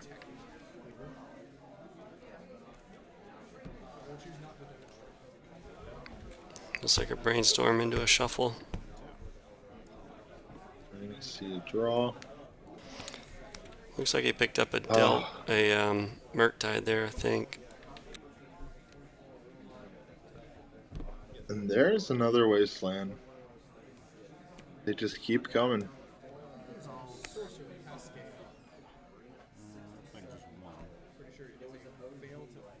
The third wasteland, yep.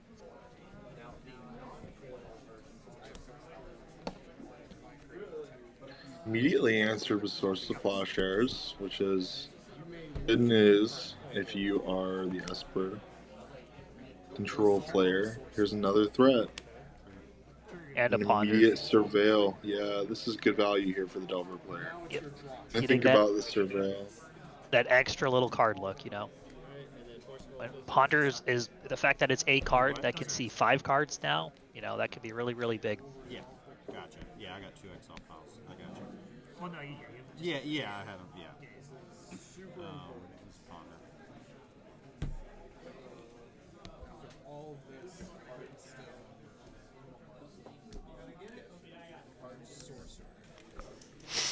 Again, Nick R on the left, the Delver player, was new to the Legacy crew. Has been out of Legacy for a while. We're really excited to have him join the fold.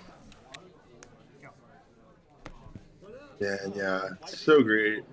People getting into Legacy. People who are watching this who may happen to be anywhere nearby. We do a lot of proxy events and join the socials if you're enjoying it. And any and all are welcome to come enjoy what is, in my opinion, the best format. So. Yeah, if you're watching this on YouTube, we've got our links in the comment. And if you're on Twitch, just !socials.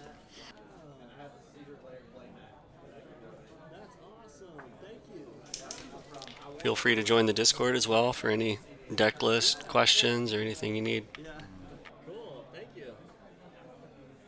Play a land, Combat. Hunter is resolved and we're moving to attacks. Let's see. No action there from Esper player. We see another DRC. So if we can get these DRCs to fly, this will be a lot of pressure. End step fetch for a basic, playing around that wasteland. You'll see a Sauron's Ransom.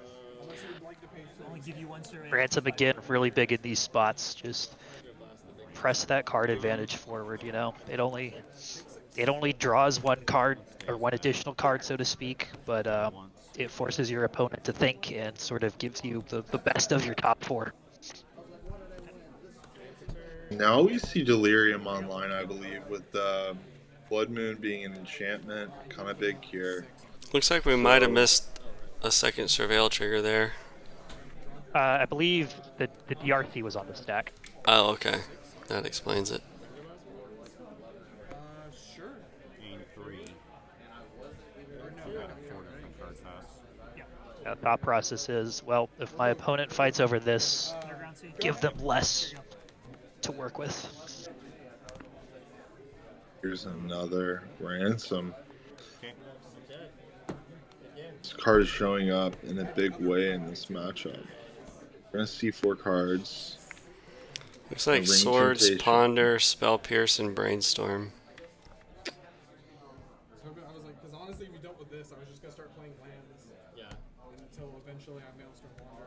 Then it's forever away. Yeah, that's a rough one as the Delver player to see. Those are all great cards here.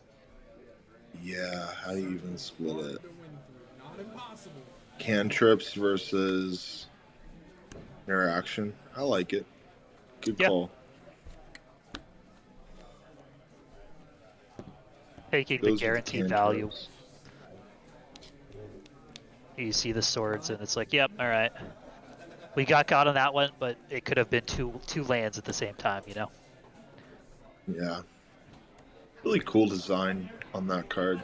It's like Fact or Fiction, but way better. Yeah, it doesn't target, which means you don't get blown out by Veil of Summer. The problem with Pact is that you can cascade into Pact. Yeah, it's adjacent to that kind of effect. The like, It's the only you know, reason choose your own, possible because you can choose your own fate, so to speak. But yeah, this card too being having Mystic Sanctuary in the deck, it just provides a lot of value over the course of a grindy game where you see swords as removal and you're kind of trading resources. Yeah, yeah. There is no Mystic Sanctuary in this particular build, primarily because you are a Wasteland gotcha. deck, right? But Sure. in general, yes. It's like a surgical targeting Brainstorm from the Delver player. Makes sense. Knows that there's at least one in hand, so at least get to eat one additional card from the hand. And looks like my hand is Triumph of St. Catherine, a Samwise, and a Ponder.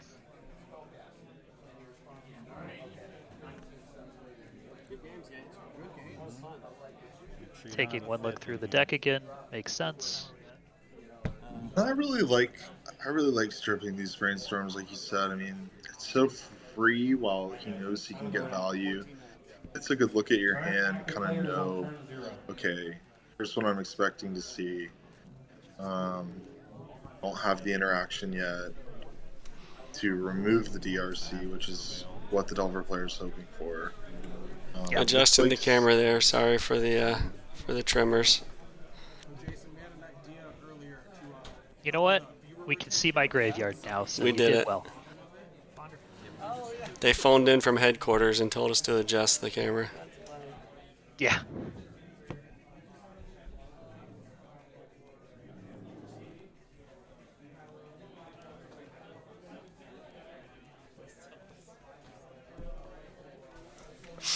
Yeah, Delver's a deck with such tight margins, so many micro decisions, and Nick R really did a great job piloting the deck, just really picking it up that night.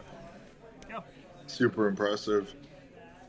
Really, there's a reason why you see a big tournament and so many really seasoned, skilled, old school legacy players will choose a deck like this, whether it be the Grixis version or whatever flavor of Delver's floating around. And yeah, seeing new players just fearlessly go in and be like, oh, I'm going to flip some Delvers into play. I mean, it's not an easy deck, and seen a lot of good sequencing on both sides. These have been some great games. Yeah, definitely. There's a Wasteland. Both Nicks did a great job. Yeah. Yeah, I think all three of these games were very interesting. None of them were easy. None of them were close. Or sorry, all of them were close. Is that in your way, Nick? Sorry. Really very interesting gameplay all around. Mm-hmm. So now you can see another, well, do we Wasteland here? Do we not? Other more popular streamers have said it in the past, but Wastelanding Delver is often not a good idea because they're better at it than we are, so to speak. So Right. always has to be part of your threat calculus of, is it worth the Wasteland? And so at this point, really going back and forth, do I want to try to be able to hard cast this Triumph of St. Catherine? Do I want to play a Wasteland U, play Sam, get back my Wasteland to try to take out both red sources, play the other card in hand, which I think was a cantrip, but I don't quite remember. And there we go. Sauron's Ransom ends up being the play, keeping white mana up to be able to remove that Dragon's Rage Channeler. Importantly, this also allows me to loot if it resolves by making my Orcish Bowmaster into the Ring Bearer. So that's one additional look at a card.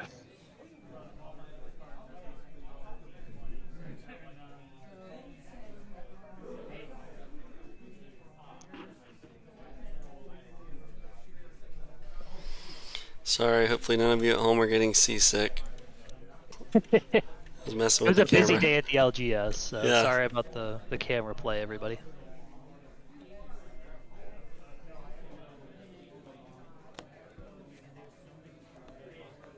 I accept. Yeah. So now you see my hand. 2 more Wastelands, a Caracas is what have been added to it in the meantime. Here we go.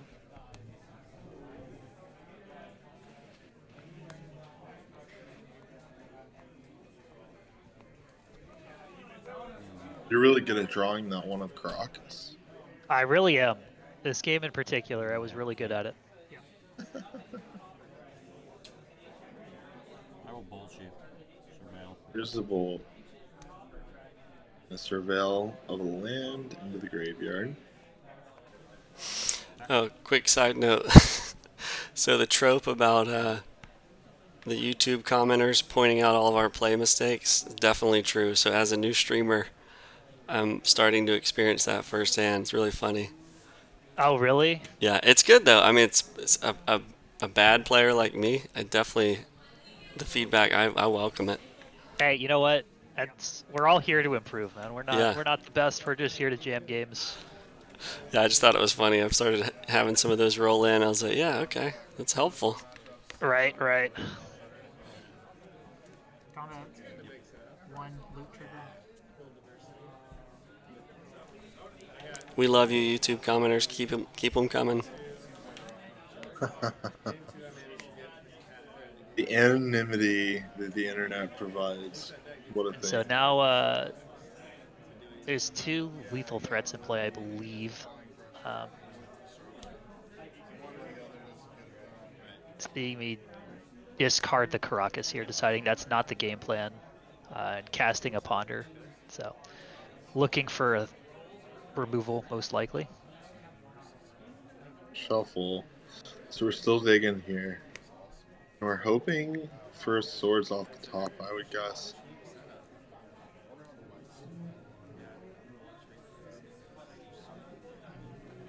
March of Otherworldly Light, reasonable.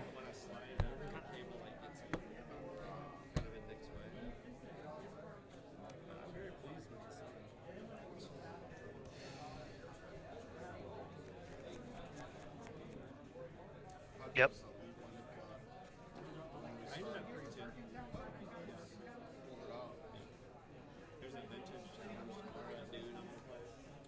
March. 2 mana, marching one of the channelers. Yeah, and there's March. Wasteland being played. Taking out both red sources, taking Lightning Bolt off the equation, so to speak. Your turn. Nix it too. Let's see what's gonna happen.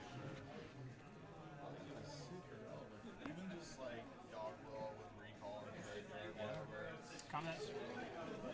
3 loot trigger. Might as well chip in. Can't block a flyer. Delver player has 2 cards in hand.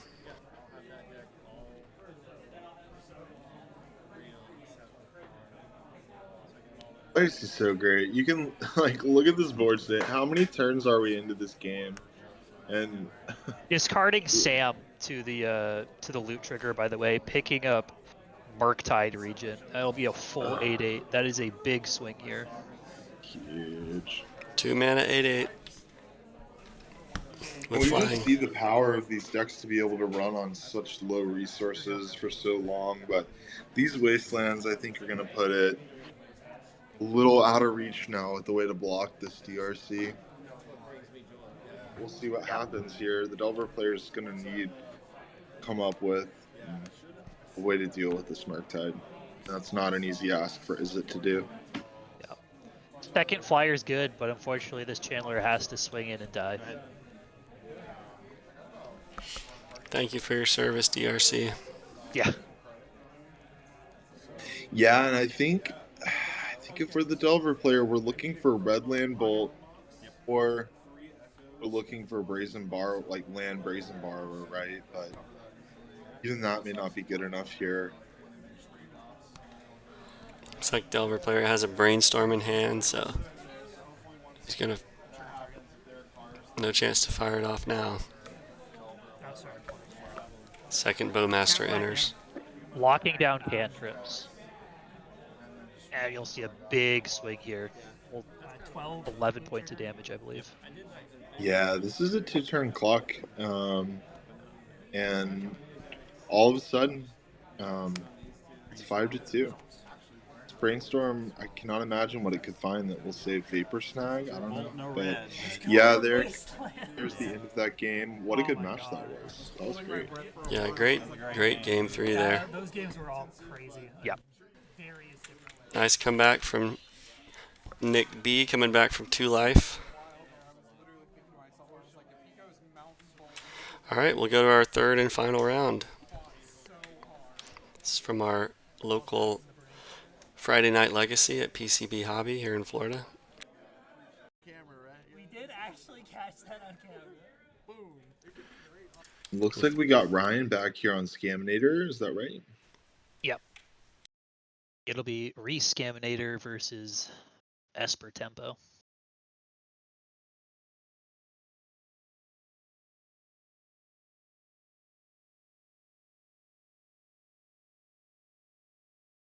Someone clip the chat, clip that.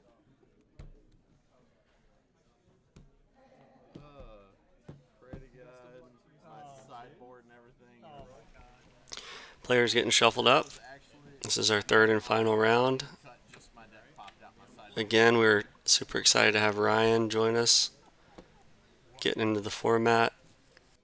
Okay. I did that on purpose.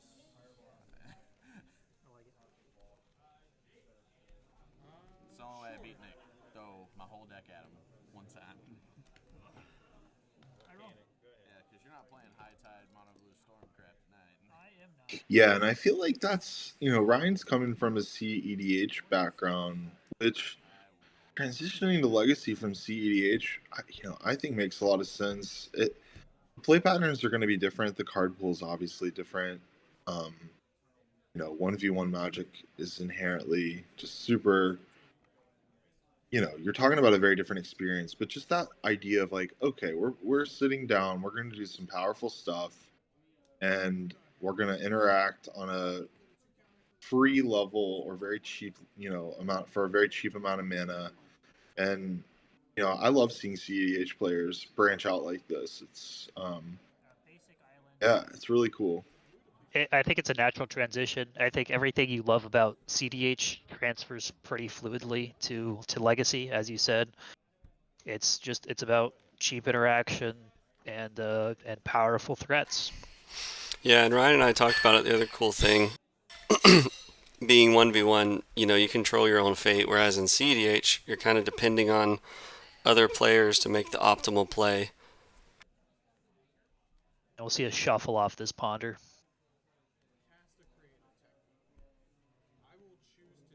Yeah, I don't play a lot of EDH.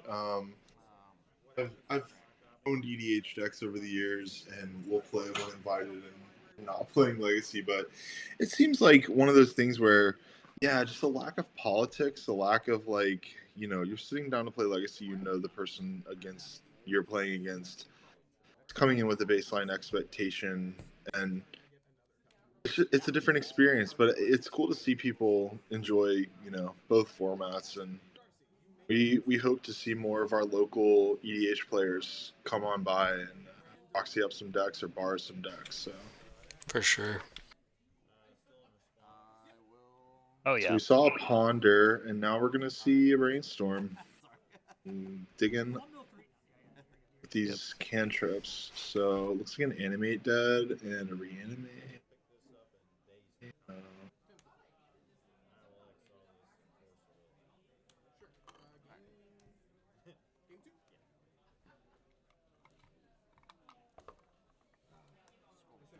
one's typically really fast. Either you have two counter spells or you don't. I would like to evoke a grief. There's the grief.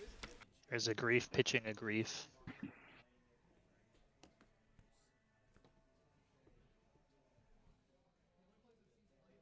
We'll see a hand with a ransom, swords, duel. Looks like Underground Sea, Wasteland, and there's another card. Is that a second swords, Nick? It looks like a Sam. Yeah, Sam. Okay. Oh, yeah, I see now.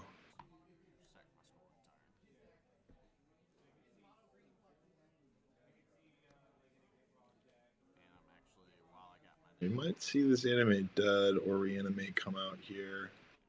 Looks like it's going to be an Entomb, though. Before that happens.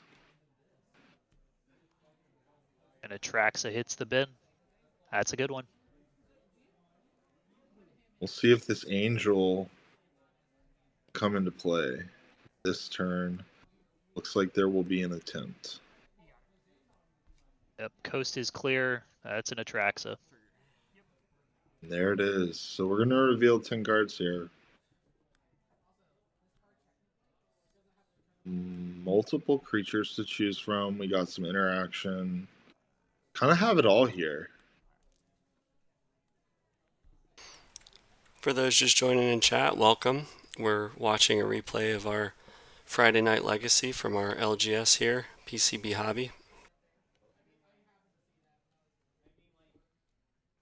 So we're going to see this swamp.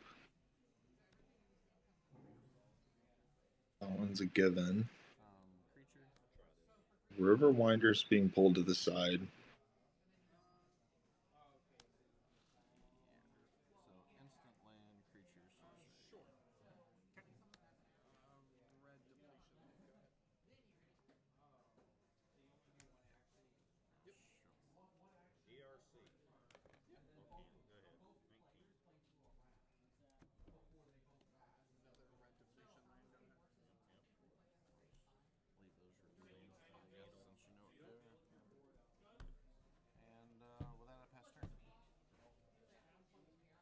We're looking for some removal here. If you're the Esper player, we're going to see a Flooded Strand.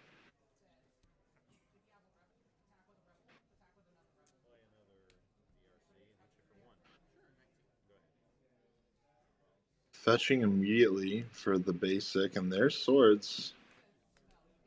A force. Looks like we're pitching River Winder potentially. Yep, River Winder goes. And there's a brainstorm in response. Looking for that force of will, be able to fight back against this.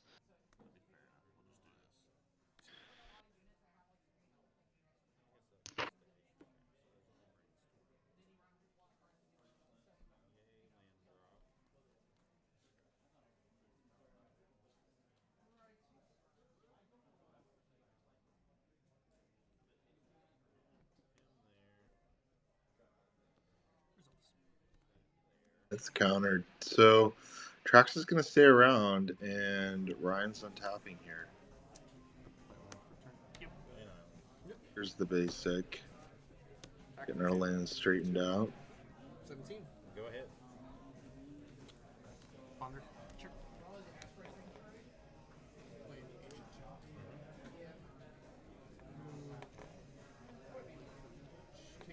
Starting the turn off with the Ponder. Cast a boarding party.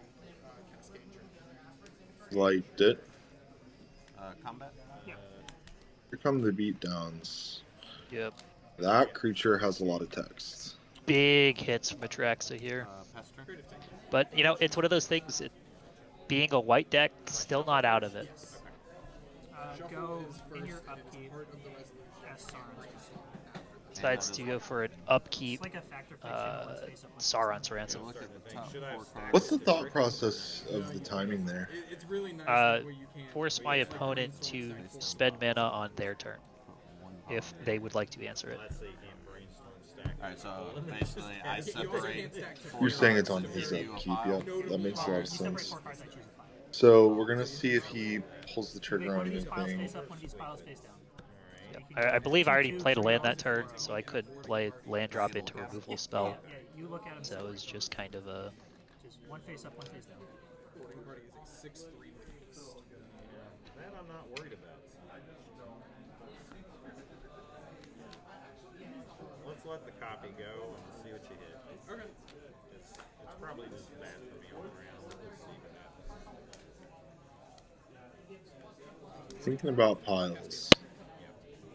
I don't think you can put removal face up, Yeah, and so Ponder and it's gotta Wasteland be. versus face down pile. Takes the face down pile. Okay. That's one of those spots where a 3/1 pile I think could make a lot of sense. You know, just juke them. That card it's got a lot of play to it. That's Well, cool. then I haven't even untapped it yet. You're at my upkeep. Alright. We see. Cascade. It's just game here, but I mean it's kind of game if you get off the first three. Yeah. Untap here. Keep doing it. You need Grief. 20 There's animate power dead. creatures now. First. There's grief. Cascade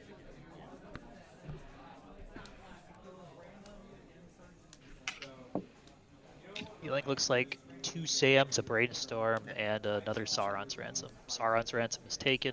Makes sense since he's the most cards. Come back. And getting it for another 7.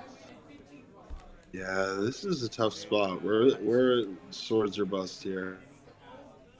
We'll- I will choose not to damage. Resolve? Brainstorm. Yep. Becoming a long step. There you'll see the Brainstorm. We'll play Mind Break Trap after. You have half your deck Viable. on the stack. It is viable. Yeah. Does that ever hit you? No. This is That was the legacy card. this is a tough spot. Gonna need Fetching. Going 3. now at 3, so both threats are lethal. The Grief has -1 power. It is a 2/2. I see. Yep, that is how animate dead works. The sword's still a way to claw back, theoretically. Theoretically. 2 mana, Murktide. Only 5 instances. Full 8/8, I believe. This Atraxa does have Death Touch, I believe. Yeah. Yeah. So But at least the Murktide is able to block Atraxa. buys you a little bit of time here.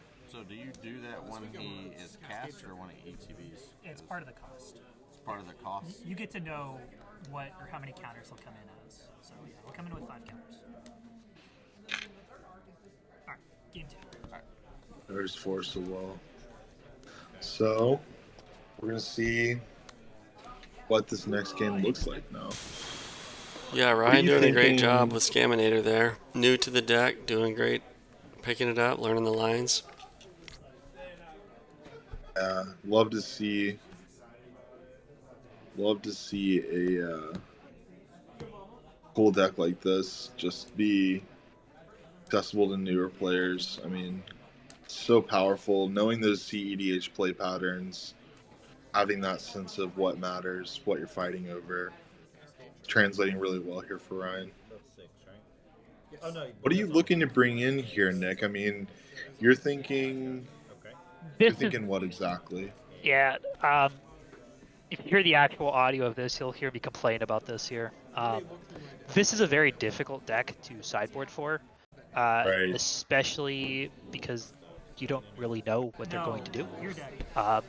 So deck's weird. it's one of those things of it's kind of like The thing is that it's a Cephalid tempo deck and a Breakfast combo where you deck have at to the same respect the time. combo. So it's difficult. But It can unlike play Cephalid both. Breakfast, they have Correct. That's the about problem. Is that it's difficult 55 to good cards in their deck instead of the 15 draft play chaff that against. Cephalid Is it Breakfast really a has. combo? Like So when it's just like I instant ended up like, is that much bringing of a in the combo? triumphs because I expected the deck to be more fair than unfair, It's not. and It's really I'd not. much rather The thing rely is that you on put Entomb Ray in your Swords deck to unless you lose it. Plowshares than on Force Like of Will it, to deal with the yeah, combo. it's just the inclusion of So Entombs plus the thought process was X monsters, whatever it is. Make it difficult. I trimmed Force of Will, brought in some graveyard hate, and brought in some fair stuff the, to combat this. But Oh yeah, it's really the weird, problem really with weird that deck is matchup that to side it's for sideboard for. disruption into And combo, oftentimes counter magic into tempo. it's less important than how the actual game devolves. You just kind of have to still be prepared for their go fast here's an Atraxa, and if that doesn't happen, you kind of just have to play them in the tempo game.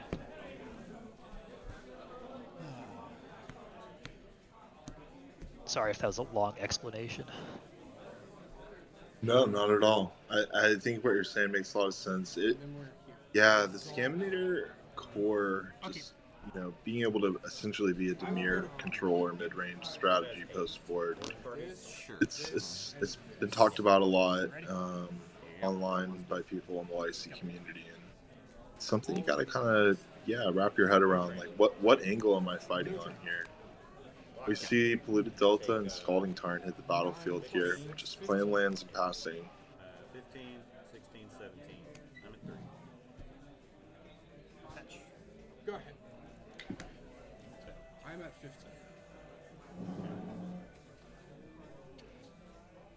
Sweet Gomongoose does notably have reach. Oh. Well, that sucks. That was kind of my whole plan. Yes, he does notably have reach. Yeah. Okay, you got it then. Gee. Thank you for your service. Game 2, right? Yes. Okay. Thoughtseize We are 1-1. Yeah. Oddseize. This I've is got to be a spot where Yeah. you're hoping to brainstorm. I would think if you're the Scaminator player.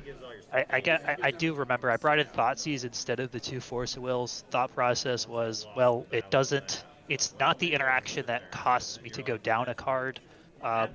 This deck can't turn 1 you, so you're always going to theoretically get an opportunity to be able to answer their quickest plays with the Thoughtseize, but it still has enough relevant text against the fair plan to be worth the slot here. I didn't have it. Gonna be an Entomb. Because they have reach. Yeah, they have reach. So Just get Atraxa in there and set up for top decked 9, 12. animation spells, or maybe even reanimation spells that could be duplicates in hand. We'll see what this Thoughtseize reveals. Right. Just a non-land card, huh? Such a weird deck to board against. Sure. I mean, yours is 2 for me. There's Or we won't. It's going to be a forced negation. Maybe protecting something powerful here. There's a follow-up we're about to find out. So, Go ahead and try this on the play. we'll be holding Bowmaster. Looks like he is. Kind of poses you, but that's 1 card. Patiently drawing here. Yeah, exactly. I mean, since you're not a And this is a heads-up play from Ryan, I think. If he is holding Bowmaster, being the first one to pull the trigger is a little risky in a matchup like this. Yeah, Because your totally Bowmaster agree can with just you. eat another Bowmaster, and that's a disaster. So Yeah, playing a land every turn and then hard casting Emrakul and they go, oh. throwing your Bowmaster into your opponent's Bowmaster, complete disaster. Not wastelanding here, I think is interesting. I wasn't sure on the thought process behind that, but Sometimes it is hard. there's definitely reasons to do it. I'm just not entirely sure what they would be for a deck like Scaminator that really doesn't need a bunch of mana sources. You're on the point, so I guess I can wait for you to decide. I'm seeing a ransom here. I don't have a good look at the cards. Looks like there's a Wasteland and a Bowmaster. We're going with Land Brainstorm as the unknown cards put into Nick's hand. Wasteland, target the underground sea.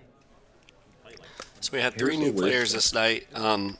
One of them didn't make it on camera, but we're also really excited to have Gage join us playing Mississippi River with a bunch of Cascade shenanigans. That was an awesome deck. Yep. Down I will on see the a mighty Wasteland on the blue source Mississippi. here. That deck is scary, man. Irrigation ditch. Piggy for one. Here's a I Bowmaster. use, dice for an orc right? Yeah. I will respond. I will go for Okay. That's what I want to hear. We're seeing another Bowmaster in response. And give you this dice. Kind of what we talked about. I mean, in response to a Wasteland, when you got to use your mana, it makes sense. But it's a tough squeeze, right? Because you really not trying to be. You're trying to be the one with the Bowmaster on the battlefield last. So For sure, for sure. It helps a lot. Like I said, with old Mulligan rules, this deck would suffer dramatically. Go. hard spot. Looks like we missed a land drop there. Yeah. No blue mana is rough here now for the Scaminator player. We can do this. Okay. Two back.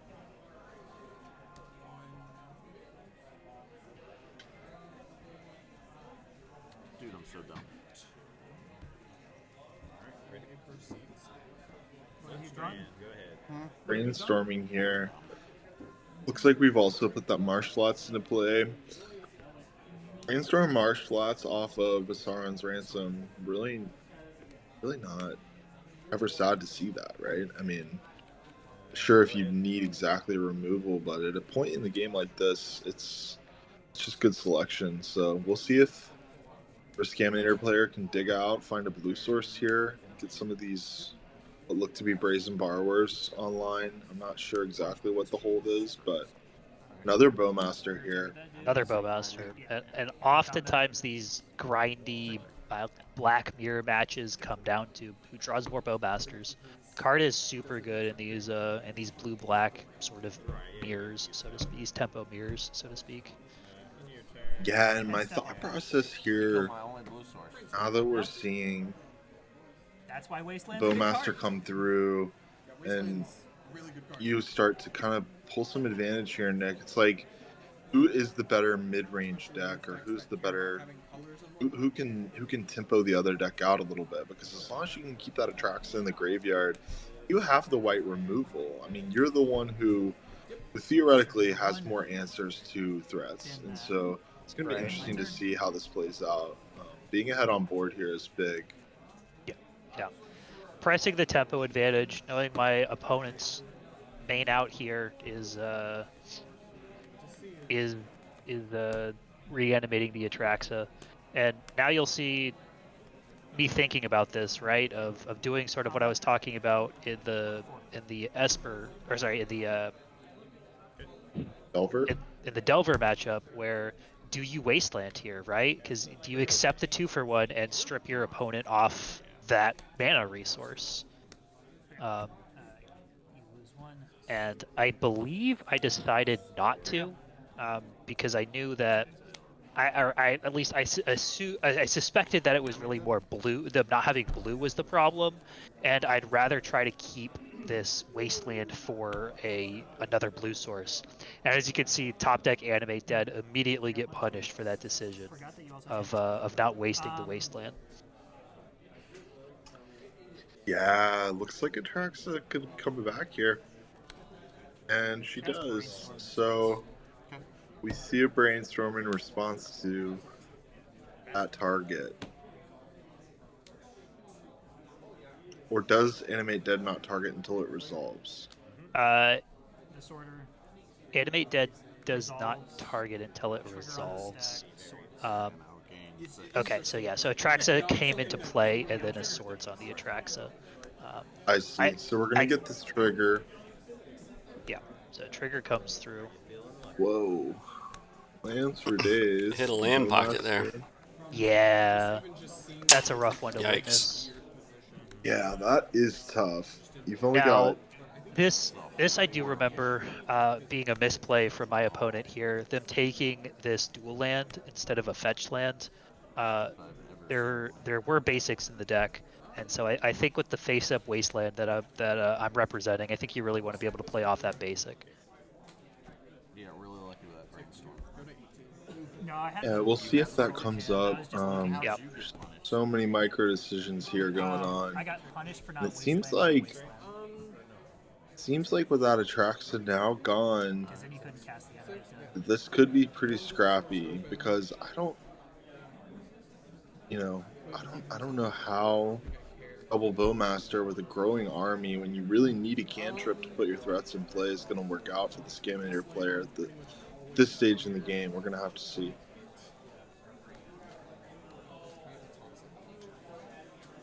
I will waste your. Yeah, and here comes Wasteland. Dude, I'm just gonna end this. I'll brainstorm. Oh, that feels bad. Sure. Yep, letting that Atraxa resolve, but Or Jason to try and make a read.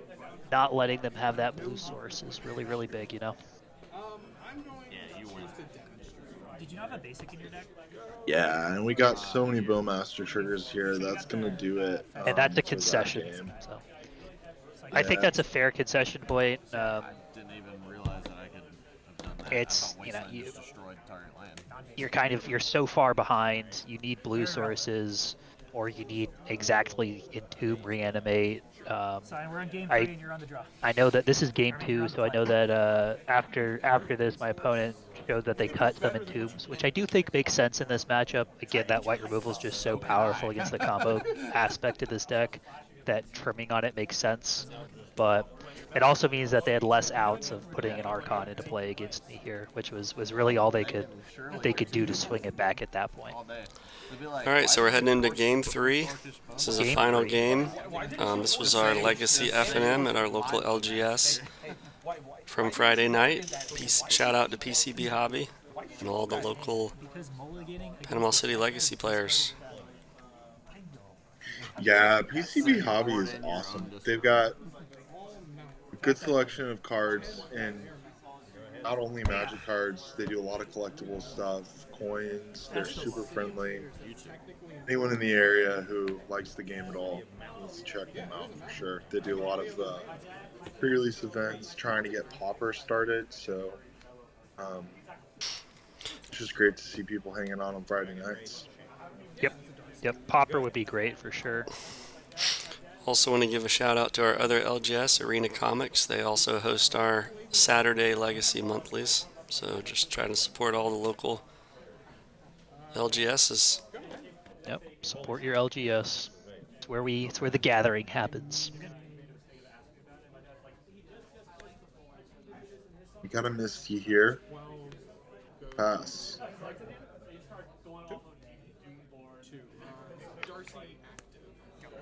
Flooded Strand go. See a end step crack.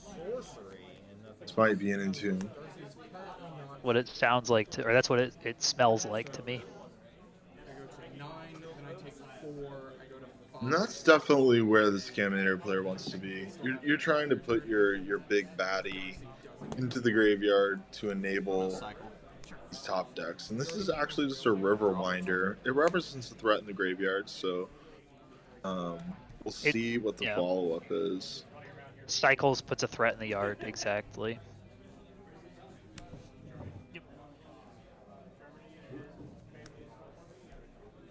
Here's Reanimate. Fetch from Nick. Grabbing a Tundra. And Spell Pierce. Ooh. That's huge here. Really being able to trade 1-for-1 so cheaply. Spell Pierce, and these tempo decks, I play it when I play Delver. It's just comes up huge in a format this fast. No, a Oh, lot for of sure. time. There's two spell pierces in the main deck here. You're opting to sort of play those over days. I love that. Yeah, You'll see why. you're much more of a, I guess, later game tempo deck, which is why I believe the original deck builder of this list made that inclusion. Um, and I ran a few proxy hands at first. There's 22 lands in this deck, and I was originally like, well, what if we go to 21 and put a couple dazes in instead of these spell pierces? And I I messed with some messed with some hands a bit on my own and decided, you're really only doing these Wasteland Sam, Wasteland plays later on anyway. You're not doing these turn 2, turn 3. Um, you're not doing these turn 2, right? And so giving yourself access to that spell pierce, I think, makes a lot more sense for the nature of how this deck comes together. It could be another bolt. It could be anything. If you hit a Darcy or a Delver, if they don't go online, it's actually Sanctum. Why is this so weird? And I think even if you get the extra creature, currently it doesn't matter. You only have both the basic islands on the field. Gotta love it.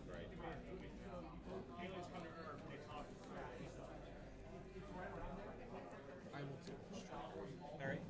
Looks like you keep here with the Ponder and draws a card. And a pass.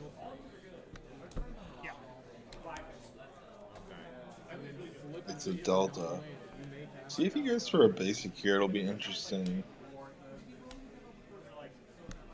Can I keep Goes for the C. Guess it could be in hand, or maybe we need double blue for something like a Murktide. Gonna find out. Could be, yeah.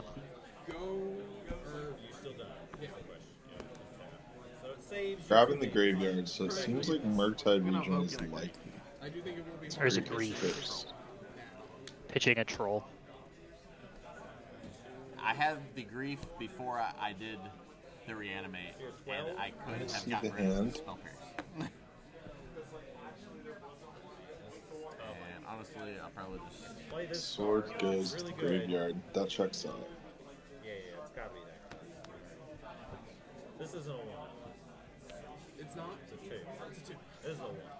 I think it tracks him maybe in Ryan's hand, which is awkward. There's an animate dead. Let's see what the target is here. Goes for the whatever that card is. The Cycler. Striped Riverwinder. Thank you, I appreciate it. Yeah. One of the Amonkhet cyclers. He's playing Living End or versions of it in Modern from what I remember. I haven't played Modern in a while. Could have 2 turns and a dice roll. Sounds like a Pauper All-Star to me. Go ahead. Technically, if I get it this turn, it's impossible that it kills me. That's a thing.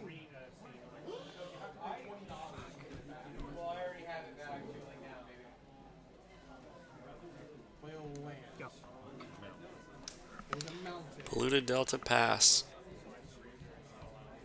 Not going anywhere fast with this Esper deck, that's for sure. Yeah. Brainstorm from Ryan. Honestly, hope that you can't buff anything. Your wasteland on you is really brutal. I learned from the best. Thank you. So the Riverwinder is 4 power with the animate dead. 4. Yes, yeah. Oh, I remember why I did what I did now. Yeah, on my upkeep you'll see it. Yep, there we go. That's the reason that that turn was so awkward, reason that I couldn't play Thought Thief there or anything like that, is because I really wanted to get this Triumph through, and there is no way to fetch around it other than fetching on the Miracle Trigger itself. Alright, be at 2. Be at 2, you have to I would hold have to. I would have to. It's like Thoughtseize is coming next, though. Here we go. Yep, and there's a Thoughtseize. Because creative technique will always cast creatures. We're going to see Brazen Borrower and Traxo, which I would imagine is not the target of the pick here. Literally was just. I'll take Looking at the graveyard. Great, yeah, taking, interesting, yeah. So taking the bounce spell, just being able to contest that River Winder.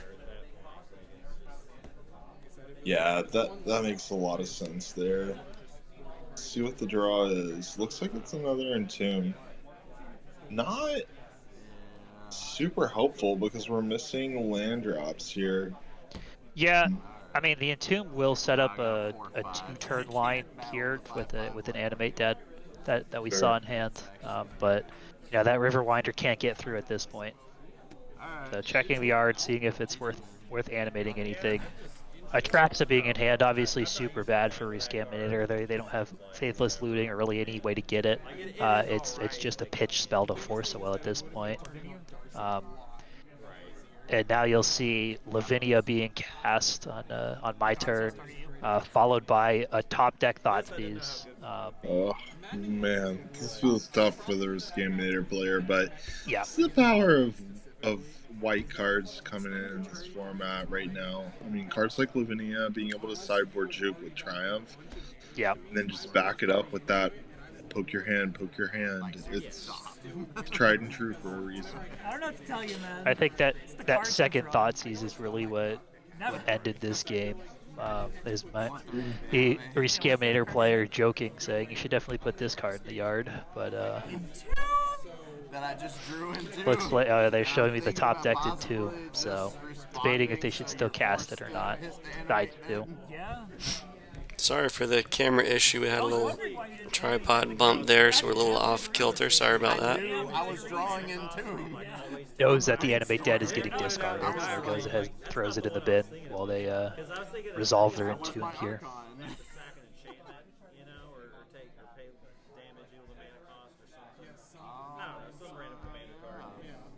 That was kind of what I was thinking it did. I didn't read the whole thing. I just generally Nick, what's the card in the glare there on your board? Oh, is that the Thoughtseize on the stack? Yep, that's exactly what Okay. that is. Thank you. First line of text is super relevant. Can't be countered. So next down to 10, that Thoughtseize is now resolved, and we're seeing combat here. Yep. Now you see a big tempo swing. That sneak cannot race that 5/5 lifelinker. Maelstrom Wanderer does generally when the Yeah. game is not gonna be able to stop it. Just cascade twice. And this is where you see another Brazen Borrower. Okay. But this is where you see the power of we're gonna see, more white sideboard cards, more white removal coming up in the format.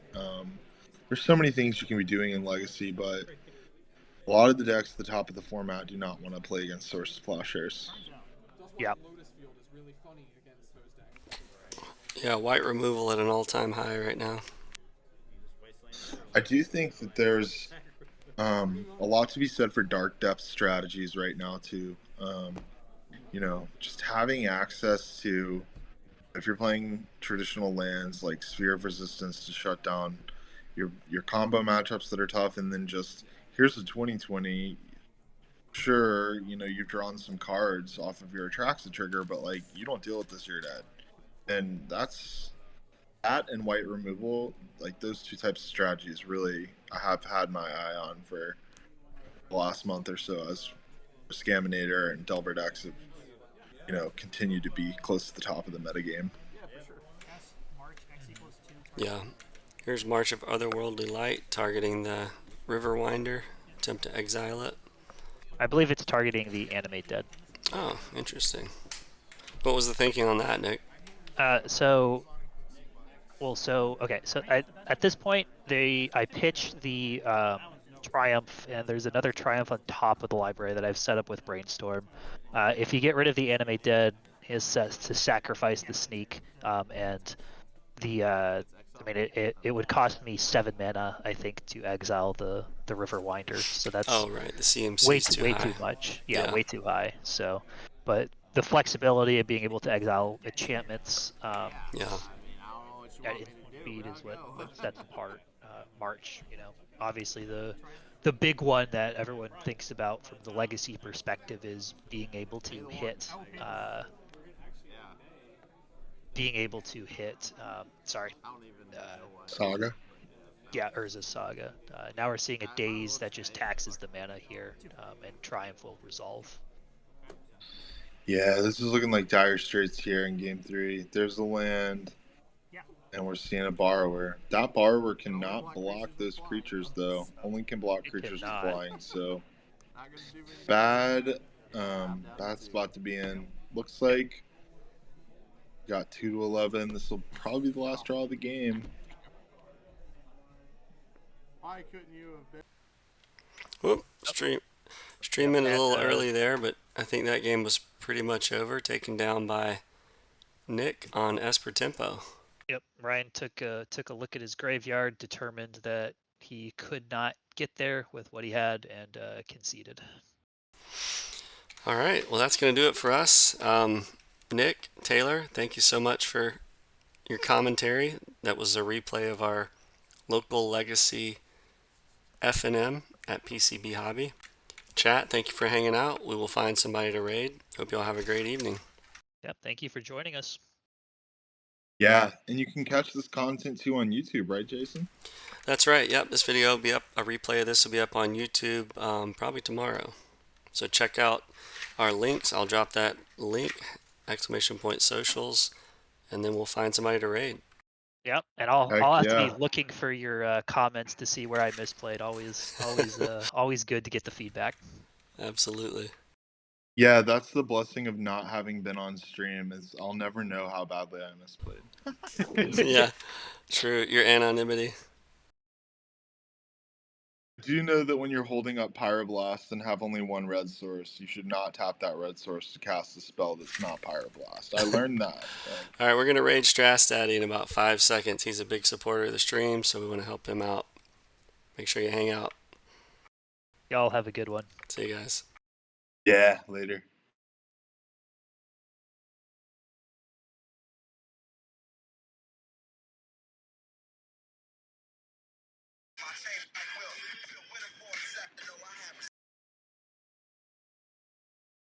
Cool.